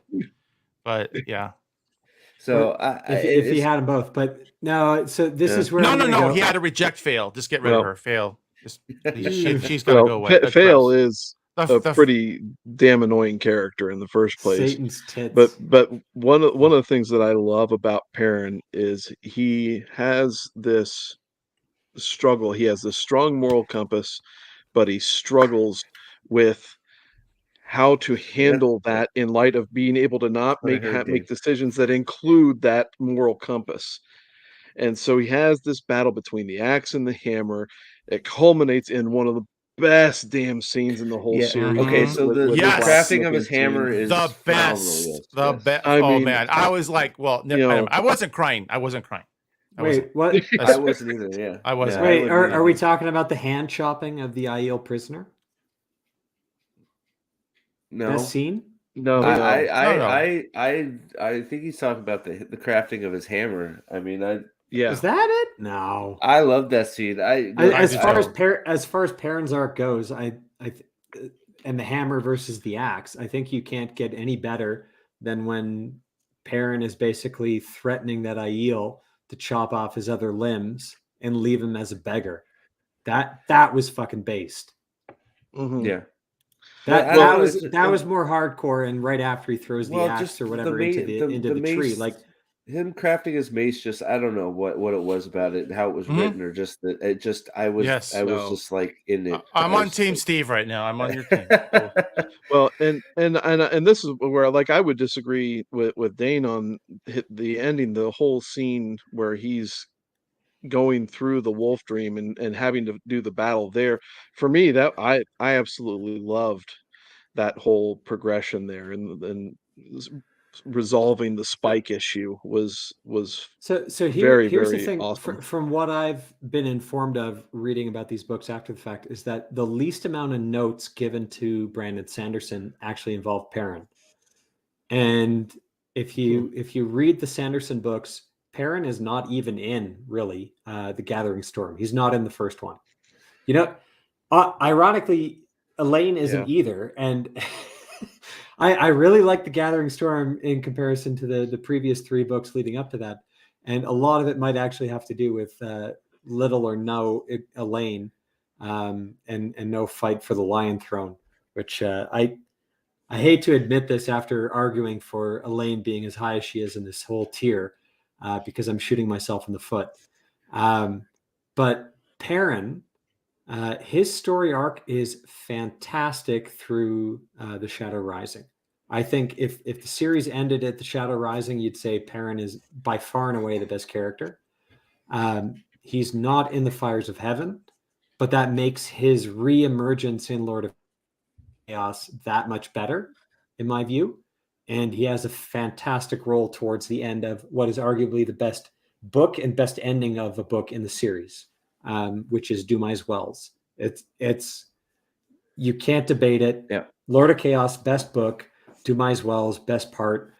Perrin, best character in that area. That said, I keep trying to scroll this thing. Yeah. What do you want me to do? Perrin's married to the worst character. So Yes. Of the female characters, I don't think anyone likes Fail or where she ends up. I think she's a shrew and a harpy, and among among the worst. And maybe it's cultural, but really, like, there are a lot of parallels between a lot of the female characters. But I think all of the shit is distilled into Fail, and I can't understand it. And I can't understand Perrin's obsession then to trying to get her back. I can appreciate it from giving a character a story arc. But fuck, man, if I was Perrin, I'd be like, oh shit, she got kidnapped by Aiel. Oh no. Oh no, yeah. Oh no. Wait, I hope nothing happens to her. The Savannah chapters, I couldn't. Oh my god. Marilyn she's got a king size bed made for she puts it to use. Oh, and she likes me? Oh, okay. So I'm a worse man than Perrin is, obviously, but then again, I don't have Fail or Barrelon equivalents throwing themselves at me, so I don't know. I can't relate. So we're good. Are we good with Perrin? I know. I don't think he's as good as Nynaeve. I think you've had Perrin. Yeah, I agree with. I think Nynaeve's a better character. No, I don't know. That's right. I put her. I don't know. I don't know, man. This is my list on my channel. Perrin's going in front of Nynaeve. That's it. Oh man! All right. Well, it's my misogynist self coming out. Okay. But at least I like Wolfie Boys. Okay. We have the debate about it, and that's what matters, and people are free to disagree. Right, absolutely. But I think Nathan again, and I this could go like this. I mean, just like Matt and Rand could go like that. It's I wouldn't put either of them ahead of Matt, Well, and I respect Perrin enough and his arc. And you know what? Yeah. What's actually really good about the Sanderson books is that he's not there in the Gathering Storm, but he is given a lot of page time in the final 2 books, and it's very well done. I mean, parts there where he turns into the ultimate Teleran Riyadh warrior and deflects balefire with being like, it's just a weave. Like those are awesome elements, and you finally get kind of why would the pattern spin out some wolf guy why didn't he spin out 3 uber channelers like Rand and then the 2 other top channelers, and you finally get it. Matt's got all his luck and his battle knowledge and all the rest, and Perrin is the ultimate world spanning warrior who can basically flip aside balefire weaves like they were nothing in Teleran Riyadh. Like, it's a cool way, and there's a shit ton of growth with Perrin, so I appreciate that. So if you he's were our Thor. Yeah. Yeah. Go ahead. If you were to ask me, Steve, if you look at that top tier, and what they mean in terms of Rand is always has to be the top, and in terms of what they all mean to Rand, I don't think anybody else means as much to Rand as Nynaeve does. I would actually put her second above Matt and Perrin. But again, like you said, this is your live stream, so that's right. Yeah, but this isn't necessarily the rubric from Rand's point of view. I do get that, because a lot of the things Rand did, Nynaeve was right there next to him. So I get what you're saying, and it's one of those. But I have my biases. So sure. Well, and a lot of this stuff is splitting hairs type of stuff anyway. Oh, absolutely. And I don't think we have any real disagreements with this list. No, I think we've given and taken a little bit here and there, but all right. So let's do a little speed round here. All right, let's get. I see you've added a lot of people to the Who and so I don't. Who is? I don't think I disagree with any of them. Who is this? I don't know who this is. That's Leon Sharif. That's she's definitely a Who. Okay, Juan Sanchez. Yeah. So Tuon, I can't stand anybody. Nope, we're good. Okay, she's annoying. A lot of we said, character, but she's annoying, so she stays there. Bothamal, I just threw there. That's being a bit transphobic there, Steve. What, Bothamal? Yeah. Well, no, that's Arengar, who I'm gonna also put there. There you go. That is incredibly transphobic, Steve. So let's manly set of tits. Let's get through some of these. So, Elite, where would you guys put Olivia? Let's just leave it at that and not mention that Dragonsworn trans character in the whole Wheel of Time only exists through the intervention of the literal devil. Yeah. So all right, so you're putting Olivia in Dragonsworn. What we got? She's not the most complicated character, but she's an important character. I'd put her like she's fine, if not Trolloc poop. Like I'd put her there just because, personally. Any objections to find? Well, she gets introduced in maybe tangentially in Path of Daggers, but I think she only gets a name in Winter's Heart. But she's not just a secondary background character that says some stuff once in a while. She's an important character to the winning round. Without her, Rand loses. That's my point. So she's better than fine. Yeah, yes and no, because so in Min's viewing, she helps Rand die, but that has to do with concealing his identity. Right, because he swapped bodies with Morden's body. Was she not there in the final? Like, wasn't she in the cave? Wasn't she right there with Moraine? And no. Oh, so okay. it was Moraine. Okay, I'm wrong. It was Moraine and Nynaeve going in, but Olivia came with, and she was, I think, one of the channelers that Avienda had control of in the Shale Ghul. We're in the Valley of Thakandar. But she did have a huge role. Like she fought off Sindane at the cleansing of the taint. She is a super powerful channeler. and 100% loyal to Rand, no question. Yeah, for good reason. Yeah. But it's more she was built up because of Min's viewing as helping Rand die, which ended up being a little bit of a bait and switch. But anyways, okay. Think lightning not round. My list. You guys never been in a lightning round before, have you? So I just went ahead and lightning some of my own stuff. I don't know if you have any disagreements, but I put Admiral there. I put Jur Grady ahead of Androl. Okay. Cerelia, any objections to Cerelia in the Who line? Nope. Okay. Wherever you put Cerelia, you have to put Cadswan. Sweet. Because they kind of serve the same purpose. But the thing is, I wouldn't put Cadswain that low either. I thought she was a good character. No, she's I thought important, she was a good antagonist. So she's probably right there. And to be honest, maybe Cerelia is then on fine. I associate the two, right? Because their whole mission was to let Rand remember laughter and tears, and only later really do they figure out what that is, or what that means, right? All right. Let's see. Gotta get Min on that list. You want Min? All right. Yeah, let's discuss Min. This will be an interesting I wasn't sure. I was trying to get through some of this. So let's see. Where is he? To thin it out a bit. Rondell interlude. I'm putting right there because he's barely in it. I am curious what you guys are gonna have to say about that guy. Where is she? He fell back. You have to do it again. Slayer. That's one on the third row. No, Slayer. I want to talk about. I'm not sure. Min is alphabetical. There she is. All right, there's Min. So I'll put her right there for now. What do you guys go ahead? You guys are eager. Go ahead. Above Elaine. Oh, is she? Fight. This is clear. This is for me just because of the relationship of the three women for Rand, and she is the most positive influence. Is that just because she gets boned the most? No, she's no, reading, she is like voraciously reading everything, and goes to Rand and is like, "This is what I found out today in today's reading." And then I think some of his decisions were based on things that she talked to him about.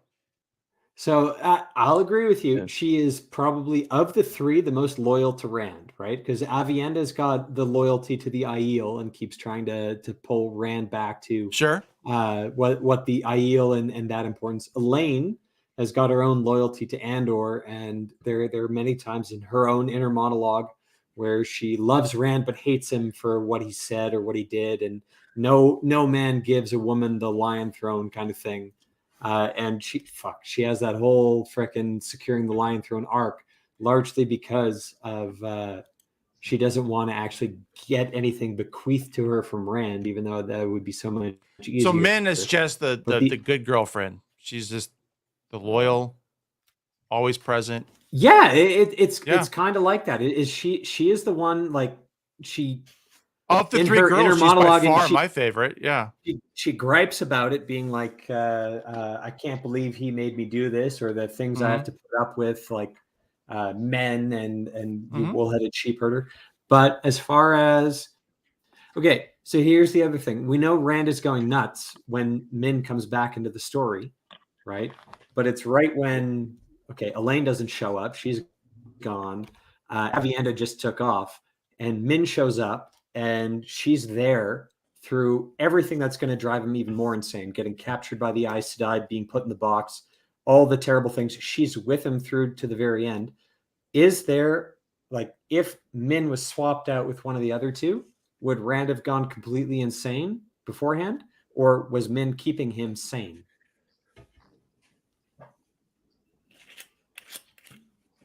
As I pour another glass. We had for that. So as I'm said, sorry, I'm dealing with the everybody. Sorry, I'm sort of dealing with the chat who's in shock that I just threw Androl in Who, and there's an outpouring of support for Androl. Just in my I put him there because I had three people like ask me. I was like, "Who is that guy?" So like, okay, I'll just. Oh yeah, exactly. But, okay, so but then everybody's like, "He's what? Why is he in Who?" It's like, all right, fine. He's Sanderson's insert into the final three books. That's why we don't like him. because he's got such an sort of a obvious cool. insert. He's the gateway guy. So, But sorry, I'm not going to derail Min. Sorry, I sort of blanked out because I was dealing with some of that stuff. So throw her all the way to the left on that row, or if not, put her at the top. All right, so we're thinking. Oh shoot! Yeah. I'm sitting there trying to click on it. So where you guys think she should be here? I love. No, I don't think you can put Min in creator approved. Like, she's a great character, and she serves a good purpose at the end in that she is the one who kind of figures out the whole Satan condom concept with Kalendor, right? She's the one reading philosophy. She has arguably the best positive influence on Rand. She's the most defensive about him. And as I just kind of argued here, I think of the 3 girlfriends that Rand has, if you supplant either one of them with Min, maybe he wouldn't have lasted. So was arguably the best from that. But she doesn't have the same amount of POV characters and characterization as some of the others. So, and I'm still a little bit beholden to Elaine, but it's a tight call. I think Elaine and Min deserve to be on the same level. I'm just going to be agnostic about ranking between the two. The only gripe I have about Min, and this is probably a Sanderson fault more than anything, is, and correct me if I'm wrong, when Min goes to be the messenger from Rand's party at the last battle to the Shan-Chan battle camp, and she recognizes Matt. When previously in the series did Matt and Min meet each other?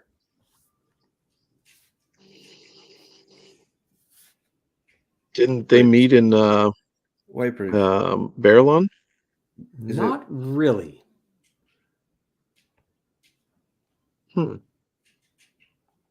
They certainly didn't meet in Edmund's Field. Nope. No, the first time that we meet Min is in Barrelon, so it would have to be from there forward. But the first time that we meet Min in Barrelon, she basically whispers something to Moraine and then scuttles off. And from that, remember though, she would have seen his, his aura above his head, and it would be as same. A group. Well, right, but I mean, she knew some of the things about like the dice and she has visions about him, right? A ruby with a dagger. Well, she would see the same visions again, though. Like, she doesn't maybe recognize him as his face, but it's the flip side. It's Matt that recognizes Min when they get into the same camp. Okay. So this is my issue, and it's worth doing on a reread. And the only thing that I can come up with is that Min and Matt met at the end of the Great Hunt. But that's when Matt is sick from the dagger. And Matt almost immediately goes away with Gwen, Elaine, and Varen back to the White Tower. And Min, of course, is the one who stays behind and stays with Rand and camps out in the Mountains of Mist. But as far as I can tell, Matt and Min should not be that colloquial with each other in the series. So anyway, that was a reread thing for me, and it was a bit jarring in that, wait a second, these two characters actually haven't really met or know each other that well. But anyway, I'm going through it now, so I'll have to check that out. The other thing with Min and Rand too is that throughout all of Rand's travels in regards to his women, he is consistently going back to Min in his thoughts. Even before they hook up. Dealing with Elaine or dealing with the only one that Abienda doesn't screw his mind up, right? Right. And I think it leads to what you were saying, is that without her, Rand probably does go insane and fries the whole world. Yeah, I think that's absolutely a big point in her favor for sure. So we're good with her here. And what do we all think about Showman? Who? Right? The 30-year-old Asian bartender. Oh God, you're talking. I'm like, wait, who is Showman? I'm like, oh, you're talking about the men of the show. Moving on. Let's we were having such a good time. Let's try another like getting doused with herpes right in my eyes. So let's try another lightning. Where are we putting Talmanes at? Talmanes? Who? For me? Talmanes? No. This is next to Nalessian. Like, Okay, so let's put him in Dragonsworn because he's got to be ahead of Egwene. Because even though he's not in there that much, See, he's better than Egwene. All right, I'll put him there for you. Got Olivia behind. Okay, yeah. Is Milesian in there at all? Who? He's not there. I don't see. That's the guy who gets his throat ripped by the golem in Abu Dar. I disavow this list, just so you guys know in chat. No, hold on here. Where did you want Talmains? You want him in poop? Sorry, go ahead. For me, fine. You can put him in fine. But yeah. Yeah, for me, I think he's like. Let's talk about. Let's see. On this list, we've still got to deal with Elias. Yep. Well, that's what I was going to try and go. So Elias. We still haven't touched on Moraine. Yep. Okay, let's do Moraine next. Well, I was trying to get rid of some of the smaller people first. So Verlaine, where do you want to put Verlaine in? Well, I wouldn't bother. I wouldn't worry about the smaller names at this point. She belongs in fine. Poop. Because she is fine. Actually, she's better looking than Soraleah. No, put her ahead of Soraleah. She's better looking than that. All right, so you guys want to handle Moraine? I'll put her here. All right, so you guys want to put her at the top. Yeah. Yep. So, in fact, I would put her. Okay, that's probably fair. Here, I mean, again, you could put her any. I mean, it's hard, right? I mean, levels of greatness. I mean, so I said earlier that Matt was my favorite character. Then I changed that and said second favorite. Moraine's my first. So she, if you put her all the way to the left, I would love it because she's my favorite. But I don't really care. That's fine. That's actually accurate. Probably it could be anywhere in there. I think if there's one thing the shitty fucking Amazon show's done, it's made me appreciate Moraine in the books as a better character, just because how hard she was done by the fake feminist writers. The show, yeah. She is such a good character. Yeah. Female Gandalf, like that. It doesn't do her justice. She's smart. She's wise. She's calculating. She's manipulative. She's everything. She is. She is so good as a character. So consistent. So Moraine's partner, sexual partner, needs to go where? Who? Oh, Suwain. Tom. Where do you want to put? Are we talking book or show? We're talking book or show. Fine. We'll put Suwain in Trolloc Poop, and we'll put Tom in. Tom's a great character. Where's Tom's going? Yeah. Tom's top, man. Wait. Where's Tom in your? Oh, wait, he's Tom's right here. Last. Tom's gotta be. Tom's gotta. You gotta put him crater. Oh, where'd he go? Where'd he go? You dropped him in who? You dropped him in who? He's right in the middle of who? Oh, there he is. All right. Yep. There you go. Yeah, Tom is God tier. I don't think there's any doubt. No. Yeah. Now go down to Loyal. Loyal. Okay. Let's see here. Louis Theron. He's at the end of the second row. Where am I putting Louis Theron? He could be a pooper. Let's see here. Let's see. Where am I? Loyal. I'm trying to. Second row, second to last. I got him. All right. He doesn't look like broccoli. I put him Hero of the Horn. Actually, I don't disagree with where you just placed him. I don't know, man. It's hard.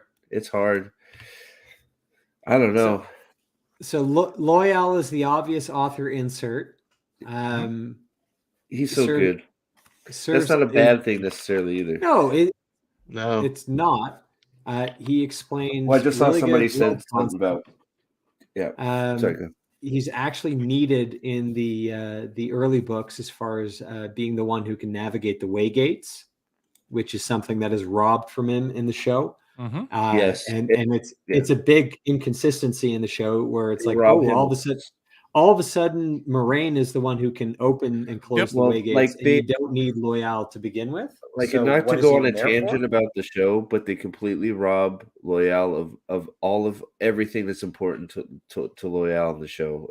And so I'll go over it another time. But no, let's go through it here, Steve, because. There's not. I don't think he even talks about the setting. You never hear about the Elder Hammond. You never hear about tree singing. He doesn't do anything with Avacendor or the Waygate. Here's the thing. So, the end of the Eye of the World, the Green Man kills Balthamel and grows up, and Loyal goes and sings for everything that he's worth to kind of grow something in the middle of the blight that might actually last a little bit longer. You internalize that. It's emotional. It's great. But I'm on a reread right now and a re-listen. And about a month ago, I got through The Shadow Rising and the part where Perrin comes back to the Two Rivers. And leaving aside the fact that Perrin in the show killed his wife, and therefore how emotional is it going to be when he comes back home and he finds out his mother and father and his sisters and his little brother and cousin, everybody else has been murdered. He thinks by Trollocs. It ultimately turns out it was done by Padden Fane while I was watching, which is why Dane Bornhold is the biggest piece of shit in the whole fucking series. But leaving that aside, the most emotional part of the whole series in my reread so far is the chapter after. Again, Perrin's going through all this emotional trauma, and Loial is there in the wine spring, and he's drinking tea from a soup bowl because everything else is too small to fit in his hands. Yep. And he gives his heartfelt condolences to Perrin, and he offers to sing to the apple tree on the hill where his whole family is buried. Yep. What emotional weight does that have without giving you the ending of The Eye of the World? Dude, you as a reader, ruined me when I get back to that book. Yeah, you know what that means. You know the importance of it. You know that when someone like an Ogier sings to the trees, that it makes it stronger, it makes it live, it makes it last for longer, that it hardies it. As far as an offering that you can give to a friend who's going through a loss, what else is there that you can give? Like, it's a great moment.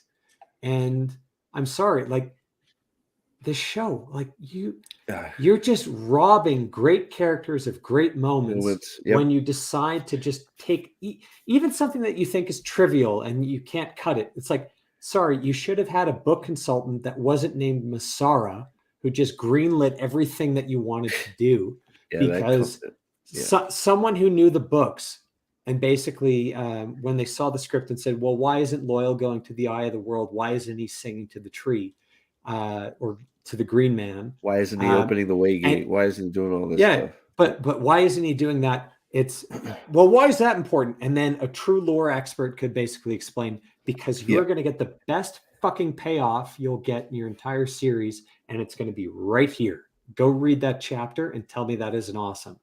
But anyways, I'm through a lot of alcohol, as you can probably tell. I'm not slurring my words yet, but I am getting passionate about this show. Yes, sir. Well, I like Loial, great. That's a great part of the series, and that's honestly why I think Loial is more than an author self-insert. I think he adds a lot of world building, characterization, and a lot of emotion to the books, and that's why I rate him high. So Tripta wants to know: are we going to be kind to Bridget? Where's Bridget going? Brigitte. When I say Bridget, I'm sorry. Man, that's how I say it too, Steve. Steve, when I read it, I say Bridget too. I said Bridget. You know what? Where? Sorry, that's not. Where are we putting her? So we just went through our. Jackie's horn's good. Fitting. Legit. Fitting. Actually, Brigitte is a legit hero of the horn, and she's a great freaking character. I can't put her in front of Tam. I can't put her in front of any of the. I think she's on that tier, but I can't put her in front of any of those. We'll reorganize. Maybe that's okay, right? And she is the first female warder. Yeah, that's true. Yeah, very nice. You guys want to do a Shadow Spawn or a Forsaken round here? Let's get through some Forsaken real quick. Yeah. Very quick. I just want to say we did our White Cloaks rewatch, the final part of that episode 2, and I had to point out that Shadar Logoth, pronounced in the show as Shadar Logoth, the most egregious mispronunciation in the history of the show. No one has ever said Shadar Logoth until the show came out, but I have heard various pronunciations of different characters. So I forgive you, Bridget, even though it's Brigitte. I've heard Roydian, Ruidian, Roydine. I've heard Asmodian, Asmodine, Moghedian, Mogadine. Yeah. Like there are so many out there that are completely legit based on how it's written. Yeah, I don't do books on tape, or watch or listen to whatever, so I don't get those pronunciations. I just have my own head canon. That's what I read it. That's what it is. And when people say names, I go, "Who are you talking about?" And they go, even the audio books aren't right all the time. Yeah. But OBG, did you think Shadur Logoth or did you think Shadur Logoth? Combination of two, Shadar Logoth. Okay, but even that's better than what they did. Shadur Logoth, which is where they basically pronounced it with apostrophes instead of vowels. Like it's well, I just figured it's like a dark shade. Shade. I'm like shade. It's got to be Shadar. Someone pronounced it while taking a shit on the toilet. Yeah, names, as long as I can remember the names, easy names like Rand, easy, Matt, obviously. All right, so us. We'll start with Asmodian. I put him in fine just because of his importance to Rand.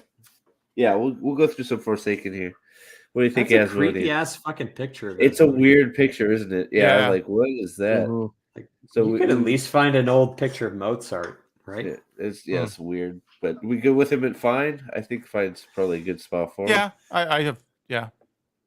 What do you think? All right. Yeah, we good. Sedaine. It's fine. You know what?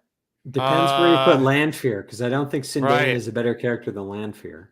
No, Lanfear's got to be up there. Lanfear is a better character than Asmodian. Yeah. Mm-hmm. So we could probably put her at least in Dragonsworn, because I don't want to get Trip mad at me for putting Lanfear head. But Sindain, when it takes a while for her to become clear. But where are we going to put Celine?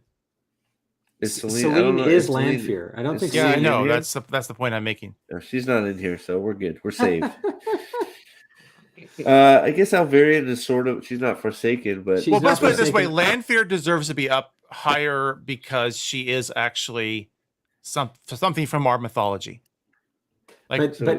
But you don't need to put Sindain. But actually, you can probably, if we have Lanfear, you can basically. If after all this time we know who Celine is, we go, "Oh yeah, she's more." I'll put her down here. Steve, I don't know if you can delete any of these characters from this. But the whole thing, like, because Lanfear's whole arc, it doesn't end with Sindain, right? I'll just leave her it's out. It's still her going through the ending and Perrin's whole finale, right?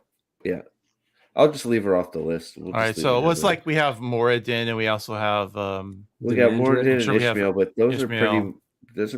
They're the same guy, but they're different. Well, what about Demandred? I mean, Demandred, he's not in. I mean, I don't know. You know what? Did you read that little short story that somebody? I don't know if it was. I think it was Robert Jordan wrote about. No, it was Brandon Sanderson that wrote it. It was. Somebody help me out here. Where he's putting together the wand, he's putting together the saw and grail that he uses at the end. He goes and finds the other green man. If they left the cave and all that, no one knows what I'm talking about. If they left, I haven't read that, but if they left Demandred, Mr. Mazrim tame, then it'd be a lot. He'd be up higher. But I'm still a firm believer that he changed that mid story. All Dunn says he's read it. Yeah, he's in Shara exactly. So I got a little bit more background from Demandred, so he's a little bit, but yeah, that's fine. I like where he's at right now. In Dragonsworn, there, we think you're good there. You can demote both Demandred and Mazrim Tame a little bit lower. I'm not saying Demandred needs to be above. Do we all agree that originally Robert Jordan intended them to be the same character? Yes. Okay. Yeah, that's why I put them together. Yeah, because I think let's see here. You should never change your ideas because fans figure shit out. Grendel. Where do you guys want to put Grendel? I always say Grendel. On my face, I mean, right there is fine. Oh, gross. Of the Forsaken, I think she actually gets most of the POV chapters. Especially she gets a lot. Like maybe excepting Lanfear, she gets a lot. She's somewhat interesting. Yeah, I don't. I honestly. So here's what I actually like is Rand's whole arc to try and defeat Grandal in Natron's Barrow. That whole thing where he gets the patsy to basically go into Natron's Barrow, and at the end, Rand explains like the only way to defeat someone smarter than you is basically sit across from them and punch them square in the nose. I appreciated that. I liked it. Well, and her comment back was, how the hell did he get so clever? Yeah. So, and it was good. But the thing is, Grandal survived that. And which, you know what? Which was also pretty cool. He's underselling himself. I mean, Luce goddamn Theron is a freaking master tactician. He's not like Matt is, but he's really up there. He's smart. He's not an idiot. So I think he's what are we doing? What are we doing with Ishi and Moraine? Ishmael. Moraine's a great character. I like him a lot better than Ishmael, but that's just my personal choice. Yeah. Yeah, I guess Ishmael is sort of because Ishmael is just insane. He just says insane shit. And Morden's like, I mean, you could put him in the fine category. Yeah. All right. So I would say Demandred and Taim, you have to put a little bit lower in the fine category. You think so? Or at least move. Well, like there, Gwen needs to be ahead of them, but even Agilmar, Olivia, yeah, okay, she can be behind them. I think I don't know. I think it's pretty okay right there. All right, but Ishmael, better character than Asmodean, probably better than Berlin or Soralia, even Uno at least. But I hear what Mike is saying is Moradin has a more sophisticated view of evil than Ishmael. And even though they're the same character, you could say Ishmael was complete batshit insane. Moradin less so. And I don't know if he got revived and just lost some of the nuttery. New body, so new brain. Well, new body, he saw there's only a little bit of saw in his eyes and stuff like that. So, but if I can tie this back to show sins, one of the things that pissed me off the most is when they got the Tumblr barmaid, Dana, espousing kind of nihilistic worldview, and that's why she was a dark friend. Whereas in the book, what a great character. Okay. Was power. I think it's going to say it was more than. Oh, did the booze get Dane? I think we lost him. No, am I still here? Roboted a second. Yeah, you're roboting. Your voice is stretching out. Yeah, you're here. You froze for a minute. You're good. Okay. You're good now. So it was on my end. So what I'm saying. So Nathan, what I just last heard was a great character, and I wanted some clarification. I think he meant Moradin. Yes. Moradin. Yeah, Moradin is reflecting nihilistic evil. And that's not something that even is seen in Ishmael. There may be hints of it, but it's certainly not in any other dark friend. And it's certainly not in Dana the bartender, who is a stand-in for Peter Connell and Billy Skane and all the rest. Howell Goad. I mean, I can't get enough of her running with her fucking sword. Yeah, thank fucking God she got a knife through her throat. Like that is a freaking Who character if ever there was one. Although, but that was a good nuance in the books, right? Is early on you kind of get a very simplistic view of evil and good as going through, and it's only later it kind of gets built up, and you're kind of wondering, wait, why is the world's most eminent philosopher in Ellen Moore and Tedranai subscribing to this kind of vision of the Dark One? Why are these seemingly good people, these upstanding people, willing to kind of take this point of view? And yeah, it's Ishmael gives you a very nuanced view of evil, and it might open your own eyes to your own beliefs. And this is why I never think we'll see something as subtle like this in the Amazon show. Is it does ultimately equate a nihilism or a nihilistic view of the world with evil, right? Yeah. What is the Dark One but entropy, right? What is the Dark One but the second law of thermodynamics? That's the ultimate temptation for Rand. If he's tired of getting chained up in a box and having to suffer through and do everything, why don't you just let it end? And the sin of the show is that you basically let some fat tumbler barmaid spill the beans in episode 3, which is inexplicable. But they also don't portray it negatively. Yeah. No. Yeah, well, because they can't portray it negatively because there really is no good nor evil. No, it's they can't portray it negatively because they agree with it. Yeah. All right. So let's see here. So where did I put I put Shatterhorn? Are we good with him here? Sure. Because he's just sort of a. He's fine. Yeah. You know what? Just to shit on Androl a little bit more, can you move Androl to the end of fine? Oh. Oh. Okay. Oh. Come on, the guy touches leather, man. He opens gateways. I put so I wasn't sure what do we want to do with Revan, Samuel, and Leandrin here. Leandrin I just hate, so I put her in Trolloc Boot. That's fine. Samael's a good character. Yeah, they're both good characters. I just brought him up here, so I mean, I think he's better than Talonvor at least. I don't think he's better than Olivia. Samuel, yeah, I think they're below. I think they're below Domodrin. Yeah, I think probably right about there. You think that? Okay, that's fair. Like I think they have good plot development early on or earlier books. They're the more active of the Forsaken, so I don't disagree with that. Okay, let's see here. What do we want to do? What do you guys think of Mr. Ingtar? Ingtar's fucking awesome. I love Ingtar. I want to put him up there. Cool. No argument. I love his sword. Fun. Yeah. Let's see. Aludra. Who? Aludra is the. No, I'm really generally don't know who that is. Oh, that's the firework. The fireworks. Oh, right. Yeah. Oh, yeah. I forget her name. The Illuminate, whatever. Yeah. This is quite apropos that Mike is basically saying who, but we're not going to. I know who she is now. You mentioned her, but yeah, she's not in who tier. She's head of Androl. That's for damn sure. Yeah, I'd put her sort of like right.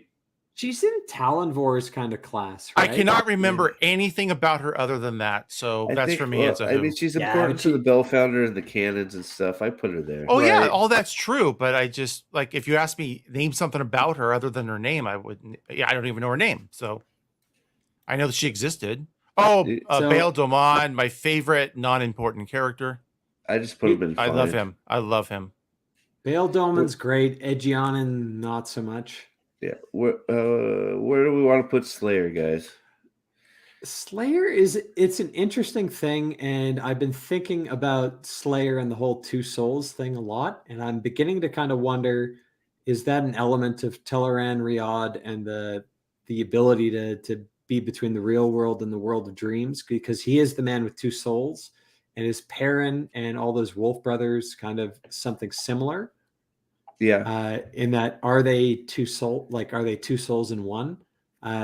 It's honestly only my kind of headcanon, but I think as an interesting foil, as an interesting kind of shadow element that is not a Forsaken, I think he's a very good villain.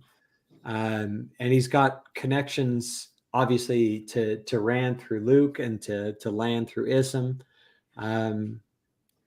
Like I'm sort of in between here and here. I mean, because I like Slayer. Yeah, I don't know. The flip side of it is what's his true motivation? They got some good songs. That's true. Okay. All Slayer or Luke Isam likes to do is kill wolves. So what is his true motivation? Like what is he hoping to get out of anything? And then I think he's a bit lacking there in terms of development. Yeah. I do, but I don't know. What? So you think it here or down here, just in front of them, or we think it a little behind them? What are we thinking in here? If you put him between Taim and you put him in Smail, like, I'm happy. Right there. I think he's in that bucket right there. You guys think that's good? Yeah. Elias, at the request from A Man of Manetheren, Mr. Nathan, we are on Elias. What do you think, my man? He's, I think, where he's supposed to be. He could maybe be ahead of Cadsuane or Telmanis. Yeah, I just like him. I think that's good. I like that. Oh, I wish there was he's more. a phenomenal character. I mean, in terms of the impact of the story, I mean, he gets Perrin to where he needs to be. He starts revealing that more to Perrin what it means later on. In the end, he can't be any higher than that because he's not that incredibly important of a character outside of just the Matt's or Perrin's assistance in the dream world. So, Steve, I saw you move to Aegianan down. I did that. I did that by the request of a chatter. Mr. I am Vendel. Come on, Vendel. Like seriously, Aegianan's ahead of Androl. Like everybody knows that. You're gonna get some fighters, and the chat was very team Androl, man. Yeah, all right. They're Brando Sando Fandos, so they can go suck it. I'm still waiting for my real favorite character to come up. I think Hearn's just save that, Mike. Like we're gonna have to once it actually happens. Where do you guys want to put Ruark? I love Ruark. Probably up there. Yeah. Probably. Yeah, okay. He's not Ingtar class, but that I think he's right behind him. Yeah, no, I think that's a great spot that you put him. Gaul, I'm thinking Gaul is probably right behind for me, anyways. I enjoy Gaul quite a bit. That's actually a very good spot that you put him. Like I don't think I could disagree with that. Like, would I put him ahead of Elias? Would I put him behind Telmanis? I'd put Ruark next to Tam, ahead of Brigitte, whatever. Fuck. Brigitte. Right here? Brigitte. Ruark or Gaul? You mean the child play doll? I'd do that. Yeah, I'd do that. That's why I like him. Yeah, I guess just sheer amount of time and effect. He's basically the IL version of Tam. Yeah, I mean, Ingtar's story is just so awesome. I mean, that's why he's up there, right? So, but I'm okay with that. We need to appreciate the Ingtar story is only for one book, right? Yeah, well, no, that's why this makes sense. Yeah. Let's see here. What do we want to do with Varen? What do you guys want? Let me get rid of Flynn here. Damer Flynn's a good character. I don't think you can justifiably put him in Trolloc Poop. And as far as Ashmen go, he needs to be ahead of Androl. I'm sorry to keep going back to that. Just put him ahead of Olivia behind Ravine. I think that would be a good spot for him. Okay. Varen. Okay, I really want to hear what you guys I'm very curious what you guys are gonna do with Varen. I think Varen needs to go right up there. Yeah. I think Varen is a fantastic character. And I think if you put Cadsuane anywhere, you got to put Varen ahead of her. I don't think without a doubt. You can't put Varen ahead of Moraine as far as Aes Sedai go. She broke my damn heart. I mean, it's just the fact that she's just like I don't know, just she is when you pay attention after, it's just like after reading it once and then the big Black Aja reveal, and then you read through it the second time and you're like, oh my god, there's hints. That's if you read through it the second time when all the books were out, because after the Mazrim Taim is Demandred fan theory. The next biggest one is what fucking Aja is Varen? Yeah. And purple. Right? They made the purple Aja theory. Yeah. These were great kind of Wheel of Time FAQ fan theories way back in the day, but people had kind of clued in because Varen completely and utterly lied in The Great Hunt. Because she said Moraine sent her to join the party. And at the end of that book, that's contradicted again by another person that can't lie. Those are huge clues. But again, that's not a clue until books later on where the Black Aja is established and that they can lie. And that any Aes Sedai that lies is therefore a Black Aja, right? It's putting cart before the horse. But for those that were paying attention, like, Varen was a very interesting character from the get-go. And the fact that she didn't have an evil motivation. What was her motivation? It was she got a choice between getting killed or joining up with the Black Aja. So she decided, okay, I'm not going to die, so I'm going to join them. And then she decided to study them and make that the object of her research. Like everything about her and her motivation and her whole arc and where she ends up as a true hero, it's fantastic. So Varen is a great character. Do we think I've got her like, so I think somebody I put her ahead of Tom, honestly, in this list. I think she's better than Moraine. I can't put her ahead of Moraine as far as Aes Sedai go. It's she's so hard. there. It's another one of those things that's so interchangeable, because somebody even said put her down here a little bit because I mean there's arguments that these two could go up here too. My argument is that Tom still needs to be ahead of her. I mean, it's so I don't know, man. These two are just so. Yeah, but this is a Rochambeau thing, Mike. Like, well, Tom is awesome. So I'll and I hate women apparently. So we'll put her behind Tom. Right? Good man. Okay. There we go. Stick with it, man. Yeah, you gotta keep rolling. All right, so let's see here. I guess so. What do we want to do with Fane? Patton Fane. That's a good character. One. Yeah. Such a great character, though. Yeah, you can put. He's Gollum, right? He's Gollum, so very important character. You don't have to like him, but yeah. What are we thinking? I don't know, because I just feel like the landing fucking failed. Like it sure did. Well, yeah, but I don't. Yeah, the last three. I mean, up to just Jordan's actual published books. I mean, I'd put him like right here, just because like. The first half of the series, he's great, and then he just falls off and almost disappears, and then just like, oh, hey, I got to take care of Fane. And then, But there was no other character in the entire series that I actually feared as much as Peyton Fane. Oh, well, I don't disagree with that, but I just feel like it's not. And there's got to be a reason for that. So it's just not consistent through the whole book. It just drops. Okay, fair enough. I mean, that I don't disagree with you one bit. Well, you read a book and you have emotional journeys through the book. Like there's certain things that make you happy, sad, whatever. He's what scared me. None of the Forsaken scared me. Dark One didn't scare me. Oh, well, he's a human ordering around freaking fades. I mean, he's batshit crazy, and he has a freaking dagger that can turn you into a. Right, I would have him on the tier above. I'd have him in front of Ingtar personally. In front of Ingtar, right there. Okay, no, that's fair enough. I mean, it's the tail end of the series lets him down, and it's a shame. That's just. But I'm good with him right there. I don't disagree with that at all. I put Margaze in Trolloc poop because that's what she's made of. As long as you guys are okay with that. Here we go.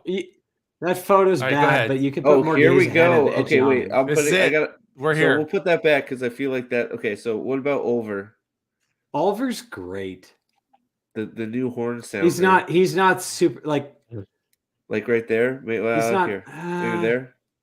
He can't be ahead of Talmanes. Yeah, okay. I can give him ahead of Catswin and Bail Domon, and definitely Egwene. I think that's good. The Egwene. Poor Egwene. I love poor Egwene, man. Oh man, you guys. No. Well, I keep laughing. Seriously, every time Dane lay into hold on, Dane. Every time you lay into Androl, chat just goes crazy. They're like, "Come on, Androl's the." Androl's the fucking word. Androl is Brandon Sanderson's Gateway Obsession self-insert into the final series. Like he's mentioned once before the Sanderson books. Oh boy! All right, so we're saving narration for last, right? Pedro Null. Well, come on, Lord Captain Commander of the White Cloaks. Yeah, one of the great captains. I would put the big strategist trying to. I sort of like him up until creator approved ahead of Rand. I have to say this because he's my Lord Captain Commander. Not happening. I put him maybe here, somewhere in here. What do you think? Sure. The only reason I'm saying you do that is maybe you need to move Olivia and Aludra down if you do that. To what? Oh, don't. I mean, I could put him there just because he's got some. I don't know. Okay, so if you go on a reread, you look at who is a big political antagonist, who's trying to stir shit up. It's Pedro Nile and the White Cloaks trying to stir stuff up in Terabon. Later on, he's trying to do this political machinations in Altara and in Gildon and align the nations against Rand, etc. Like he is out there. He's an active kind of political opponent to Rand and the White Tower. And he's a smart, calculating guy. You get a lot of insight into the White Cloaks through him. I think he's a good character. And that's not just because I'm a White Cloak. The Androl hate, they think you're being unfair, Dade. I'm just going to keep pointing it out. All right. Well, we can do a separate video on this, but Androl sucks ass. All right. Stay tuned next week. What about Bashir? Where do we want to put Bashir? I'm indifferent on him, so wherever you put him. So we've put Agilmar, Niall, Ituralda, and Bryn. Have we? But I feel Bryn? like those are the great captains, and Bashir Gareth Bryn is still down here. I feel like Bashir has more of a role than at least Gagomar and Interlude for sure. So here's the key thing about Bashir. Other than the fact that it's the father of Faili or Fail, however you pronounce it. Whatever. Well, no, Alex from our rewatch pronounces it as Faili, which I thought was fucking hilarious. But anyway, Lord Davram Bashir is probably the one character in the whole book series that gets caught up in the whole Taviran swirl more than anybody else, right? Yep. Because he gets introduced as the guy hunting Master Taim, and he's going to do stuff, and he's going to bring him back and bring him to the White Tower to be gentle. They're executed, but in half a conversation beating the Dragon Reborn, instead of being an antagonist with 9,000 Saldaean light horse, he turns into his general. Right? Yep, he's the general for the Dragon Reborn. Yep, immediately. So I don't know. So we think I'd put him at the top of all the generals of the great generals. So he's the one that gets the most development, right? I mean, what about here, right at the end of Dragon's Forth? You get the most empathy with them, and you understand them, and you get the coolest insights, because one of the cooler freaking things about Bashir is that anecdote that he relays with why are you following someone who's clearly insane? And he says, yeah, well, how do you think I cut my teeth, right? I was serving this guy, and he was completely nuts, and he thought the trees were looking at him funny, and he had them all chopped down. And then, do you have any idea how long it takes to dig graves for 38 oak trees or whatever it was? Like, it's a great part of the books. Like, someone who's completely nuts can still win you every single battle, and that's why Bashir's doing what he's doing. Anyways, I thought that at least was a fun world building side anecdote, and obviously I still remember it being however many glasses deep that I am. So well, Aldan says Bashir loses points for clearly dropping Fail on her head as a baby. So no, that was Deirdre. That was Deirdre who did that. Bashir would not, Davram would not have done that. It was obviously his mom or her mom. All right, so I'm gonna leave him. Are we good with him here? I'm going to leave him there. Yeah, you know what? Of the 5 great captains, I'm fine with what Nathan said. Just putting him ahead of the other ones. So Gareth, I think, should go ahead of Agilmar. Well, no, I think you need to put Gareth Bryn right beside Swan Sanche. They deserve to be with each other. So if you're where did I put her? Trolloc Poop between Tuon and Lewis Theron. Like, we can move Lewis Theron if you want. I just put him there because As long as Swan and Bryn are together, I think I'm happy. All right. I don't think they're good. Everybody happy with that? Good. No. Where do we want to put Noel? No, I'm just moving him onto the list. What are you guys thinking about Mr. Jane Farstrider himself? I thought this is one of the better characters. I like Noel from the beginning. Yeah. What do you guys think? He was fun. He was fun throughout, and I just think the discovery that he's Jane Farstrider, after you've been told the whole series about this author, and having that reveal was just absolute fun.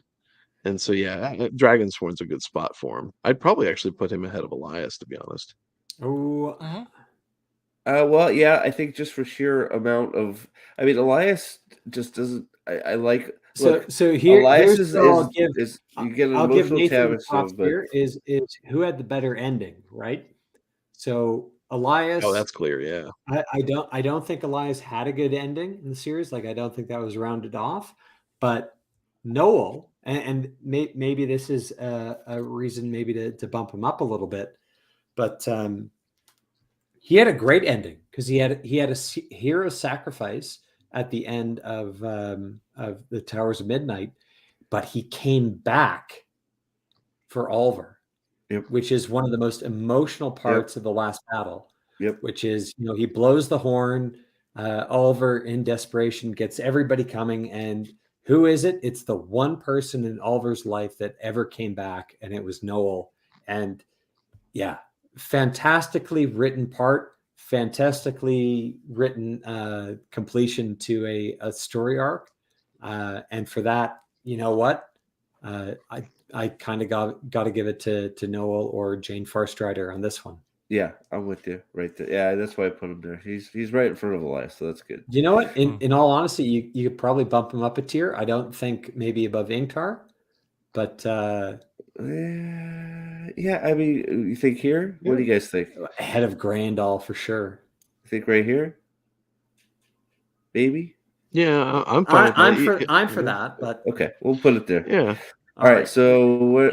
Sorry, I went too this. far. The Dewey. Wait. Okay.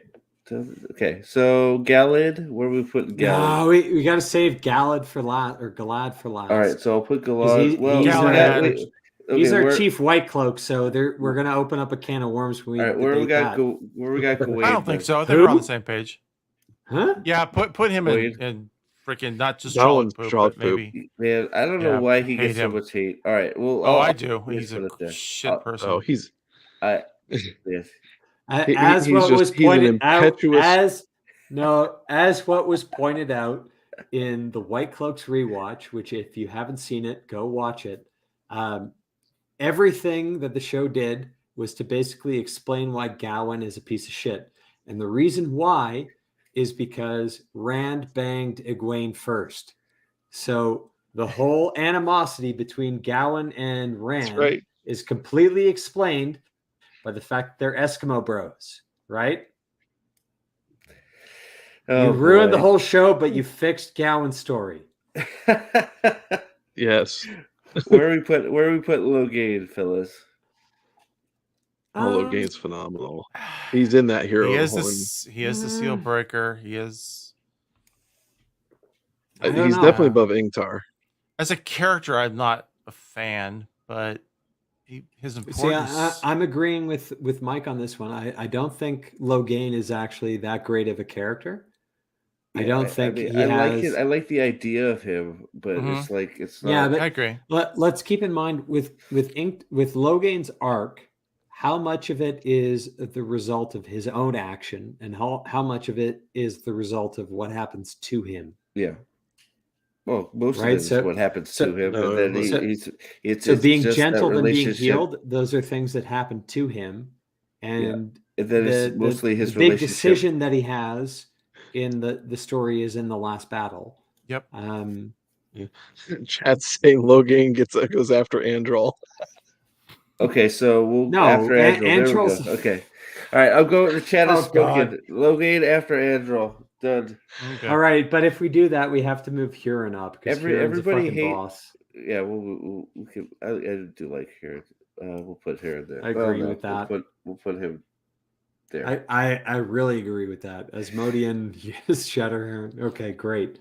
Okay, so man, we got 3 left. All the Gwen hate. Well, we said we're not doing her, so she could just go to who. We'll leave her there because we're not going to do. Because we already did Landfield. All right, so what? So we got Mike's favorite character. We'll do Narisham. Oh no, he's my favorite. He's not my favorite character. He's my favorite. He's my favorite from the Black Tower. He's my favorite. Oh, your favorite Ashman. Okay. Yeah. Where we put Narisham? The wielder of Kalador.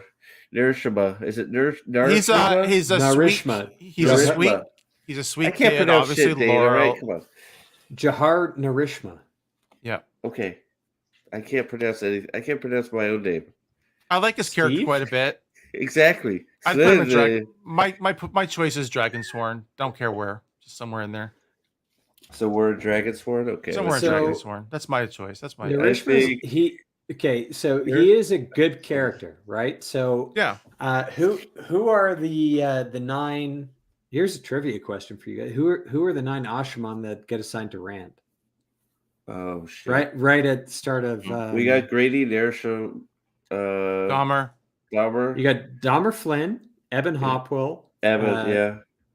You got as soon as you say Fedwin him, I'm Moore, gonna know. Yeah. Jahar Narishma.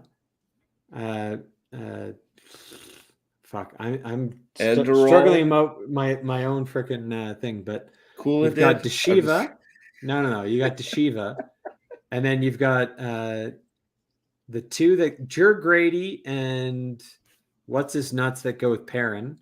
You got the one that goes with freaking Loyal to clean up all the gateways, and you got one more. Like, anyways. But of those, obviously, you remember Narishma because he is the one who follows after. He's the one who brings Kalendor to Rand. The wielder of Kalendor, yes. He is the one that doesn't go nuts early. He survives through the cleansing of the taint.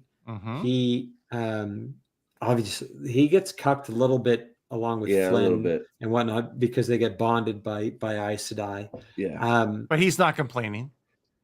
No, but he's a cool dude at the end of the day. Like he is a good kind of side character. You don't necessarily know his full development. He wields the sword that's not a sword. That's all you need to know right there. Boom. Although I know. But at the end of the day, he's better than Andral, and y'all can suck it. Yeah, no, he's my favorite. Like I said, my favorite Osman character. So I got to put him up there. Zax in the chat is stirring some shit. He makes a comment. Normally, Maxim's on top of Rafe, and then comes in later and asks, "Where's Perrin's wife, the blacksmith?" I told her we fridged her. We fridged her early. First thing we did, we put her in the fridge. All right, now we're talking about. We're going to talk about a character that's got a lot of development in this show here. So Galad. Galad. I say Galad because it's Galahad. Galad. Damodred. Is he going to be in the show? Who knows? So wait. Let's just put him ahead of Rand for now because he's better looking. Can't do he's it. I'll put him up there, but I can't put him in front of my boy here. Sorry, Mr. White Cloak. I'd put him. We're basing this all on looks. I put him above. Looks okay. If we're doing looks, okay, you're right. On my list, he's between screenshot this and Baden Fane. What's that now?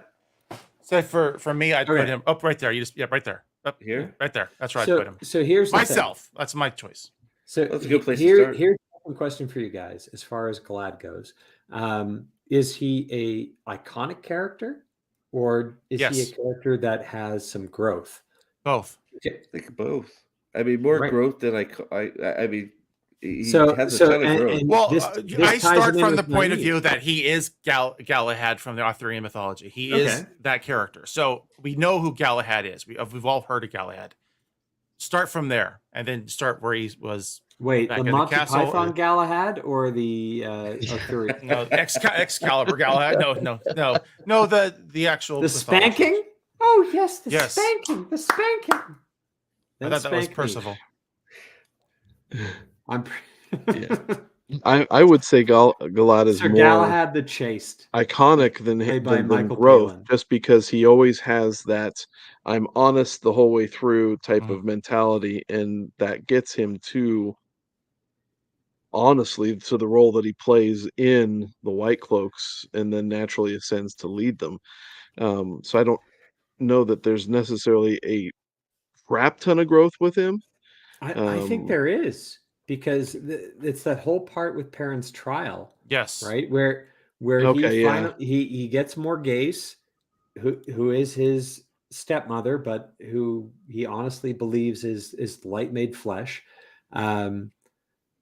And she is basically schooling him and correcting his language about using witches as far as referring to Aes Sedai, and that the world is not black and white and there are shades of gray. And I think he has a lot of growth in the final parts of the series.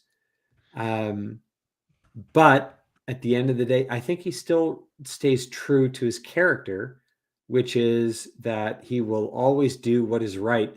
And at the end of the day, I think he has a great arc, right? So Rand knows that he has a brother I don't know if he figures out that it's Galad, because he never really I don't remember refers him to ever it. figuring that out. Yeah, no. Well, no, he figures it out because when or he knows that he has. Well, he knows brother he has somewhere. a brother, but I don't think he knows who it is. Yeah, I don't think he clues into that. I agree with you, Mike, there, but Galad flips it, or he does figure it out, right? Because when Gowan's dying in the last battle, and it comes up like, "You are my brother." It's like, "No, you have another." Like it.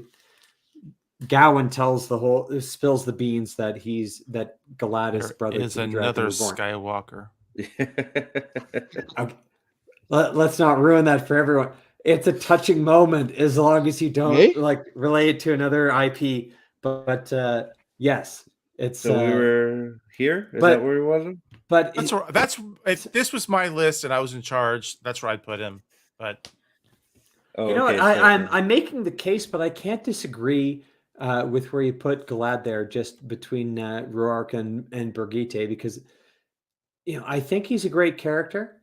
I think he serves an interesting purpose in the early books as being kind of an archetype on one end of a moral spectrum, and pointing out. And again, keep in mind, like this is when Robert Jordan's introducing everything, and obviously we've heard of Shadow Logoth, which is people who are too devoted to good that they turn evil. And within 5 chapters of that, you have someone who's so good that Elaine considers them to be evil, right? There's a parallel there, and it's not coincidence then that 3 books later, Galad is interested in being a White Cloak. So it ties together quite well. But he has a good arc as far as characters go. He's not in every book, but he serves a purpose to the end, and he has a good place in the last battle, which also is worth consideration. He is there, and I think it's appropriate that we've ranked this kind of. Lan is ahead of Galad, and Galad is way ahead of Gowan in terms of those who faced Demandred in the last battle. So I think we did our job right here. But you know what? I'm happy where he is. I think he's a good character, and I think there's enough in him that readers can appreciate. So that's just me. I think that was it. So I think Chad will agree the most. I think they think the most done dirty was Adroll. Maybe. What do you guys think? No, fuck him. He had a block to channel the 1 power with leather. Like, fuck off. Like, and he did gateways because frickin' Brandon Sanderson was as obsessed with gateways. Like,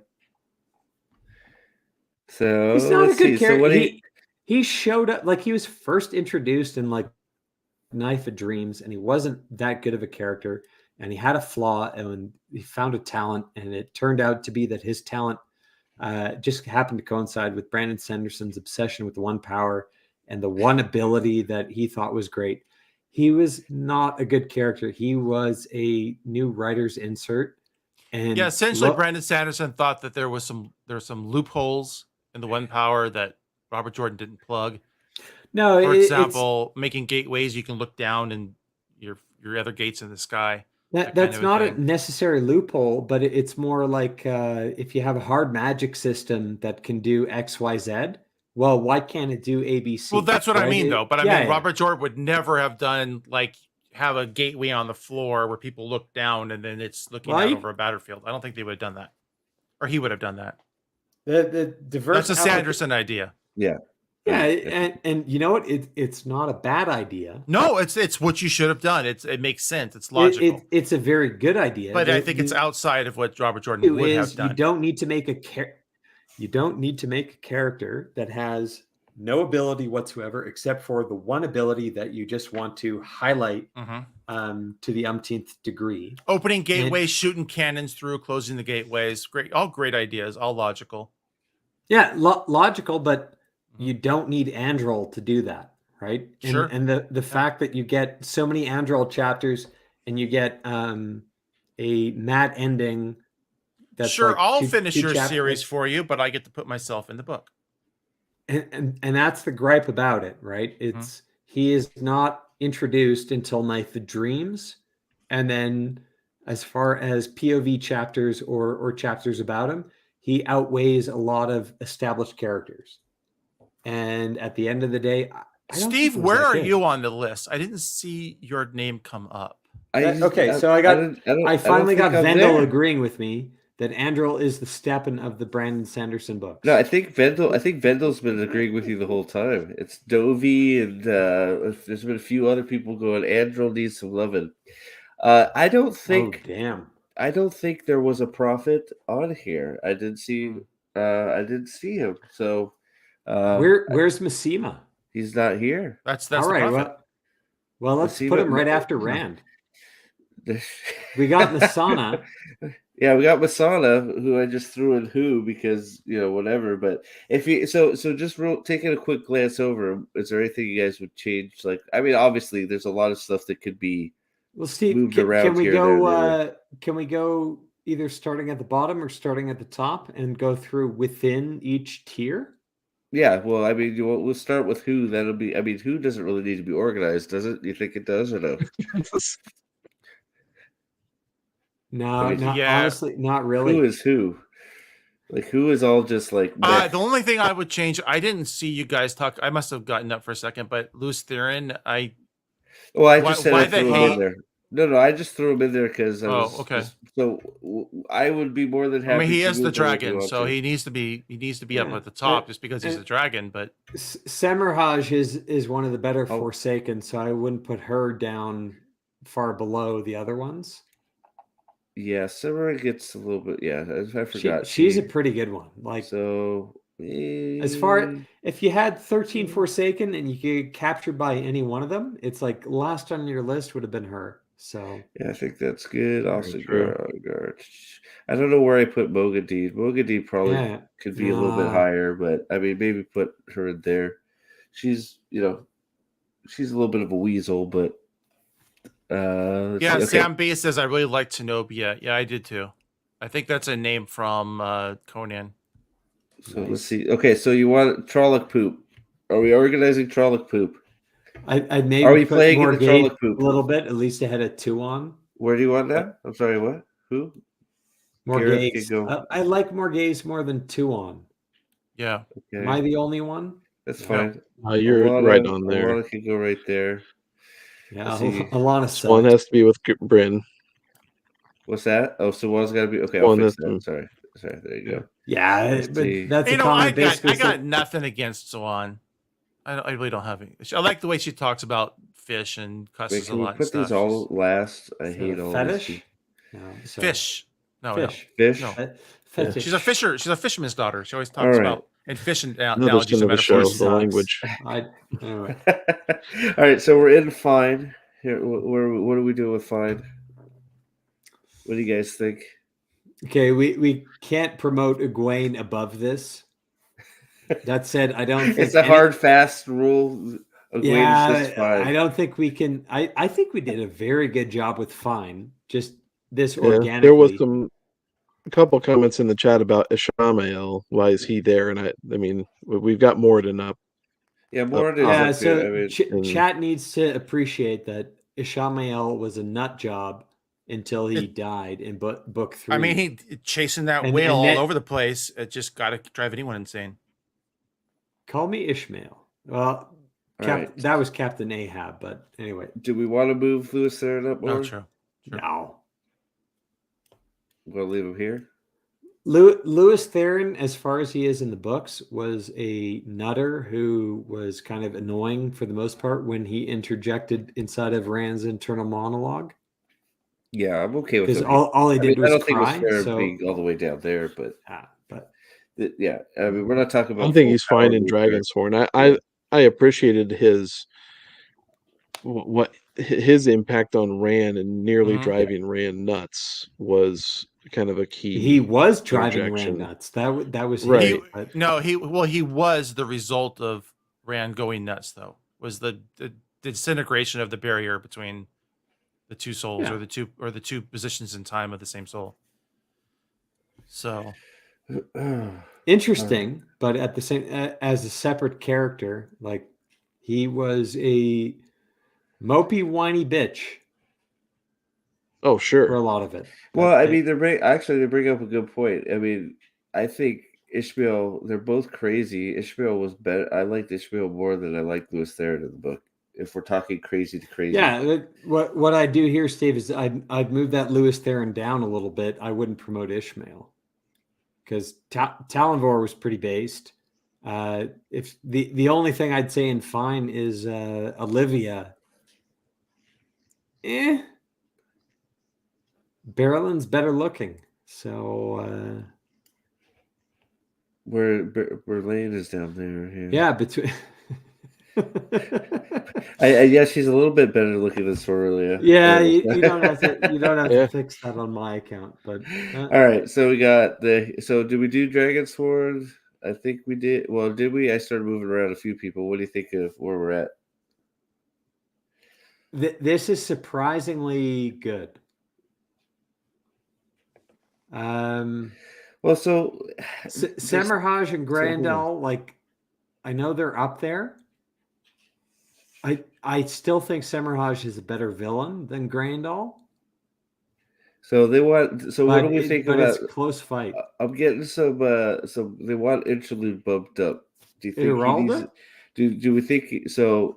Let's see where because I mean we don't really get much of him. So I'm thinking. So we got where. Well, you get a lot of him in the later books, especially the prologues. So let's see. Where can we put him that was fair? Let's rank him relative to the great captains. So you've got Niall, you've got Agomar, Bryn, Ituralde, and Bashir as the 5 great captains. I don't think. So I think if we're gonna put him here, if we're gonna be fair story wise, Niall is probably the 5th of the great captains because he's the one that dies first. So we'll put him. Yeah. There. Bryn is probably first among the great captains, and I know he's down with Swan, so that's he's we're just gonna leave him. But he has the most development, as far as an actual character. Yeah. So I don't know if you put Bryn ahead of Bashir. We'll leave him sitting in the poop with Suwain for now. Maybe, but okay, that's only because most of his characterization is his relationship with Swan. But you've got Bashir, and then I see Agomar, Niall, Ituralde. Where is he? Where's that now? And then the other one is drawing a blank. Sure. So you got Bashir, Bryn, Ituralde, Agomar, Niall. Do we have them all here? Yeah, so Bashir's up at Dragonsword. Then you got Interlude. You got Interlude, Agomar, Null, like bumped up right next to each other. 1, 2, 3. Okay. Bryn is down in poop. So while I'll say that Bryn is probably one of the better great captains, he gets dragged down because most of his storyline is the Swan relationship, which is just terrible.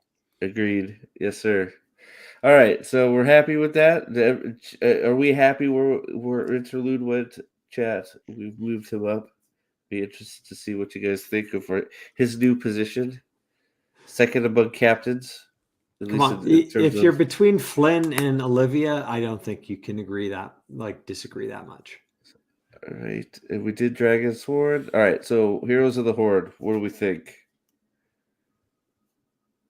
It's a good ranking. Yeah, I think I sort of like it. Maybe Brigitte, because I know Tripp is probably going to stab me if I don't advocate for her. But Brigitte is a good character. Yeah, she is. A lot of development, probably arguably more than Roark or Galad.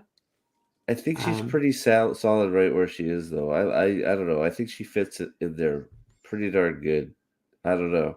Because Roark is, she's, I don't know. All 3 of them right there could be, it's another one of those things you could probably sort of mix them around and be fine. You know what I mean?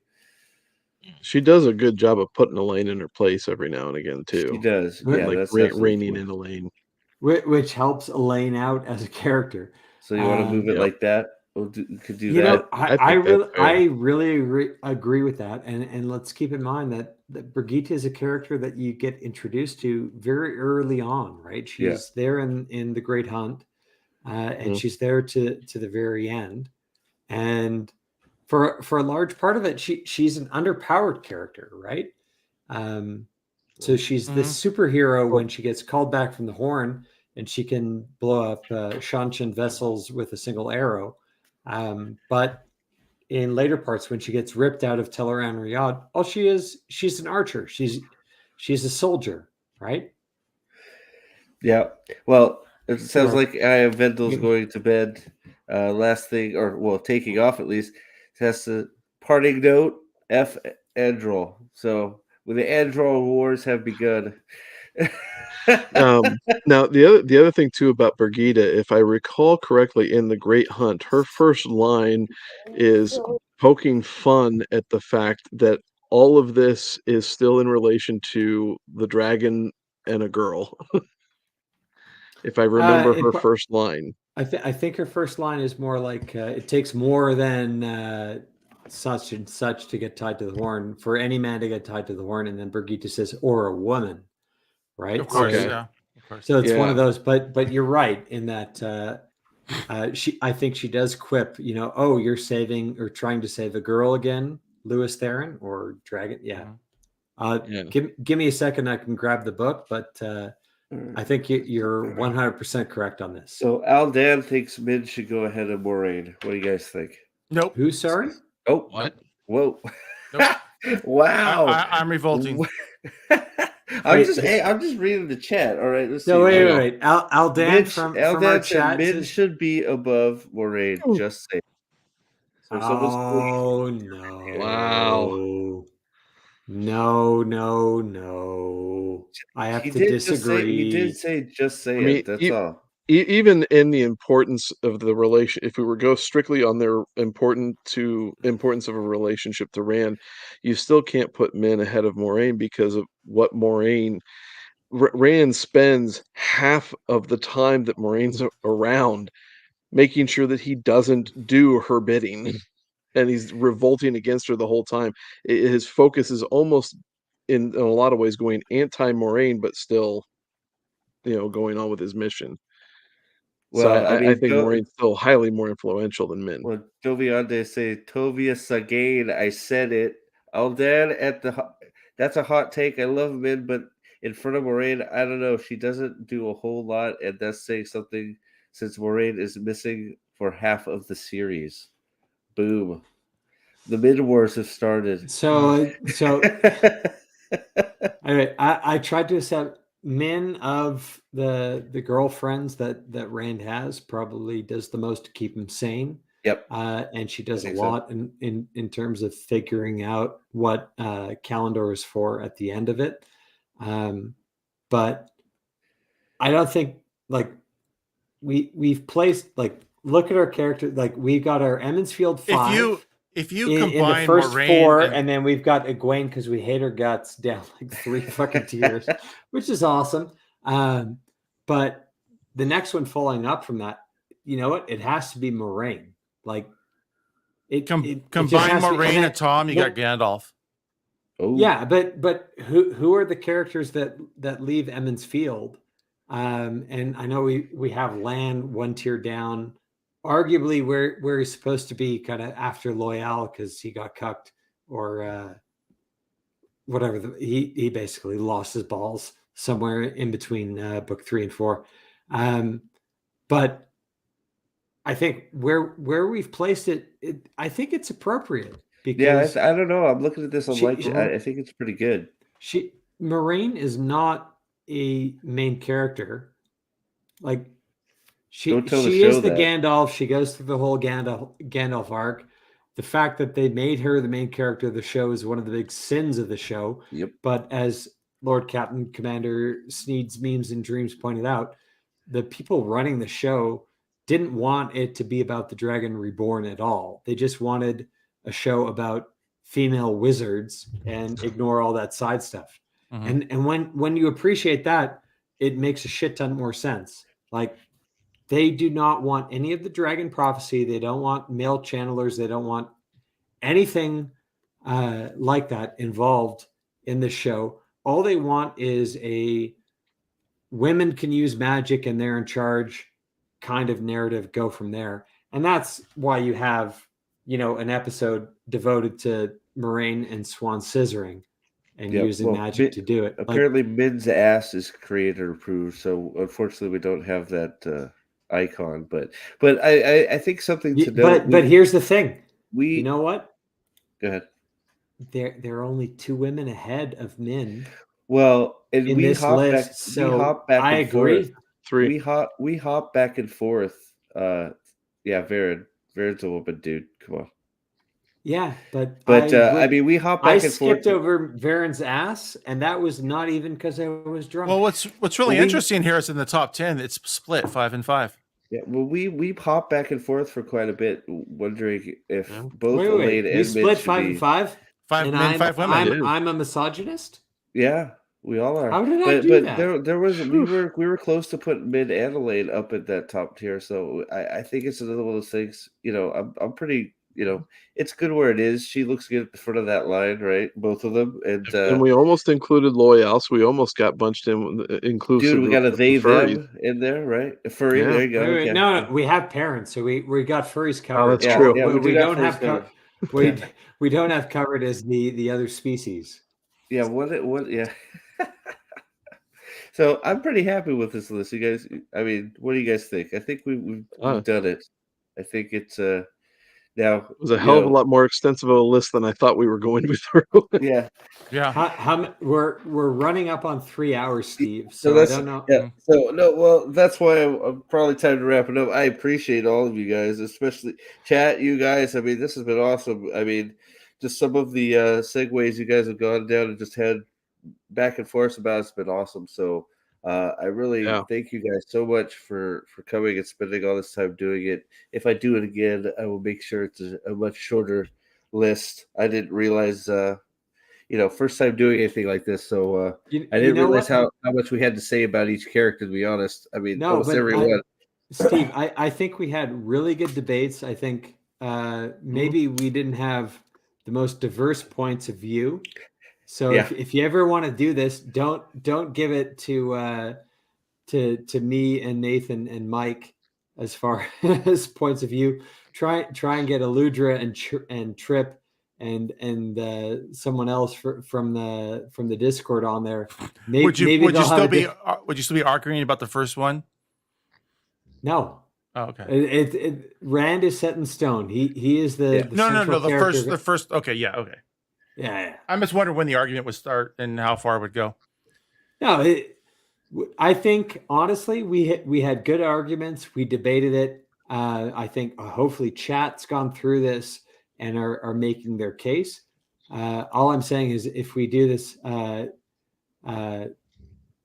second time around, maybe there are different perspectives. I hope that we kind of gave a fair shake to every character. Aside from Gwen, who's a sociopath, and I'm glad she's down where she is. But you know what? That being said, try and get Sneed Means and Dreams on one of these because he's a big Gwen defender. I think he'll make a good argument to try and boost her up, and maybe some others will get boosted down. But 3 hours, I think we went through a shit ton of characters. We did a good job, and you know what? I could have advocated a little bit more for you, Gwen, but I just wasn't motivated enough. Yeah, right. It's just that's a good. I would have put her above Elias, if I'm being honest. That's where I would put her, like right there. But I think we did a good job in ranking all of these. So, well, I think I mean it's like I'm happy to stand behind any of these and debate any ranking with any commentator on this. Well, I think on any given day, like I mean, look, that's the best thing about this whole series is like give this to another group of 4 or 5 people. They come up with a completely different list with all probably valid points for each placing on the list, right? But yeah, not too different, but a little different, and for valid reasons, right? So I think this is like I said, first time I've done anything like this. I've learned quite a bit from doing it. So thank you guys for sort of being my guinea pigs. It has been fun. I hope you guys have had fun. So, yeah, I mean, if I did it again, I'd have to figure out what to do from there. I guess that's the part of the fun of it, right? So, yeah. So, thank you guys for coming. Yes, thanks, chat. Thank you very much. Remember to like, comment, and subscribe to everybody. Yeah, please. Well, so I guess go ahead. We'll start with Nathan. Go ahead, plug. You got anything to plug? You want to plug your channel? What you got going on? Well, you can check me out at A Man of Manetheren. I've got some things in the pipeline. I haven't been doing a whole lot of videos lately, but you can catch me every other week on Salty Texas Seas live stream, where we chat about a whole bunch of stuff. So yeah, we gotta get you some more subs, buddy. Yeah, we gotta get you up there and criminally undersubbed, man. We'll get you there.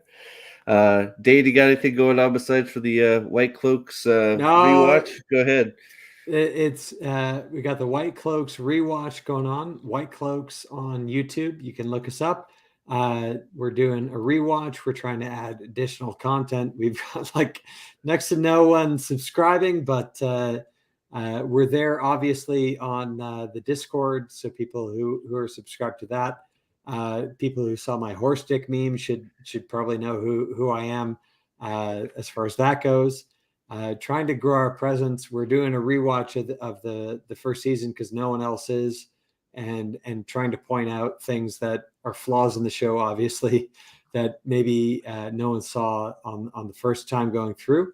But yeah, we got 60 subs right now, and we're going through it EFAP style. So yeah, if you're interested in hating on the show and have a lot of time to spare, join us and maybe sub up to 1.5 times or 2 times speed. We might sound a little less drunk if you listen to us at higher speed. But yeah, please join us and join the Discord and. Yep, Band of the Red Hand. I'll put all that in the description. I'll put your channel in the description or a pinned comment or something, so everybody that was on the panel here will have their links in this in the replay or whatever. OBG70, Mike, what you got going on, my man? As always, I'm a day away from doing something, so it's always a day away. There you go. Yeah, I'm gonna be re-editing all my old real-time review videos because they were like 2-3 hours long, so no one wants to sit through all that. So I'm gonna cut them up and make smaller ones. And I got some live streams. All of our White Cloaks vids are like 2 or 3 hours long. Maybe that's our problem. Yeah, you gotta do 15-20 minutes. I'm gonna be doing some more live streams soon. I got some ideas and I got trailers made, but I can't release them yet. So I'm just ready to go on that. I just got to put together a crew. So that's all I'm working on right now. And yeah, enjoying the summer finally. Summer started. Yeah, finally. Yeah, I got a week to go though the kids are out. But so yeah, so mine are out now, so I'm good. I'm good to go. Awesome. I can stay home and stream all day. Well, I mean, besides for work, now school is over. Hopefully, you're gonna start seeing some more videos from me. We talked about it a little bit at the beginning of the stream, but I think I want to get into a little bit of how the show has just systematically destroyed each character. So, me and Dave talked about it briefly at the beginning of the stream, but I think I'm going to start with hopefully Loyal and just all the things they took away from him and how it's there's no basically fixing him just from all the things you've started out on the wrong foot with him. So look for that from me. Hopefully I can get that put together. Now I'll have a little bit more time. Chat, you guys have been awesome. Thank you for participating, ragging on us a little bit, having fun. I hope everybody had fun. And hopefully we'll get to do this again another time soon with a different topic, maybe a little bit less boxes to check. But yeah, it was a good time. Thank you all for coming. Yep. Very good stream. Thank you for inviting me. Yeah. Like it. Oh yeah, anytime, guys. Dave, I'm glad you made it. See, he's gone. And everybody's welcome back anytime. Thank you so much for coming, everybody. And yeah, until next time. all hail the Lord Dragon. We'll see you guys later. See y'all later. See ya.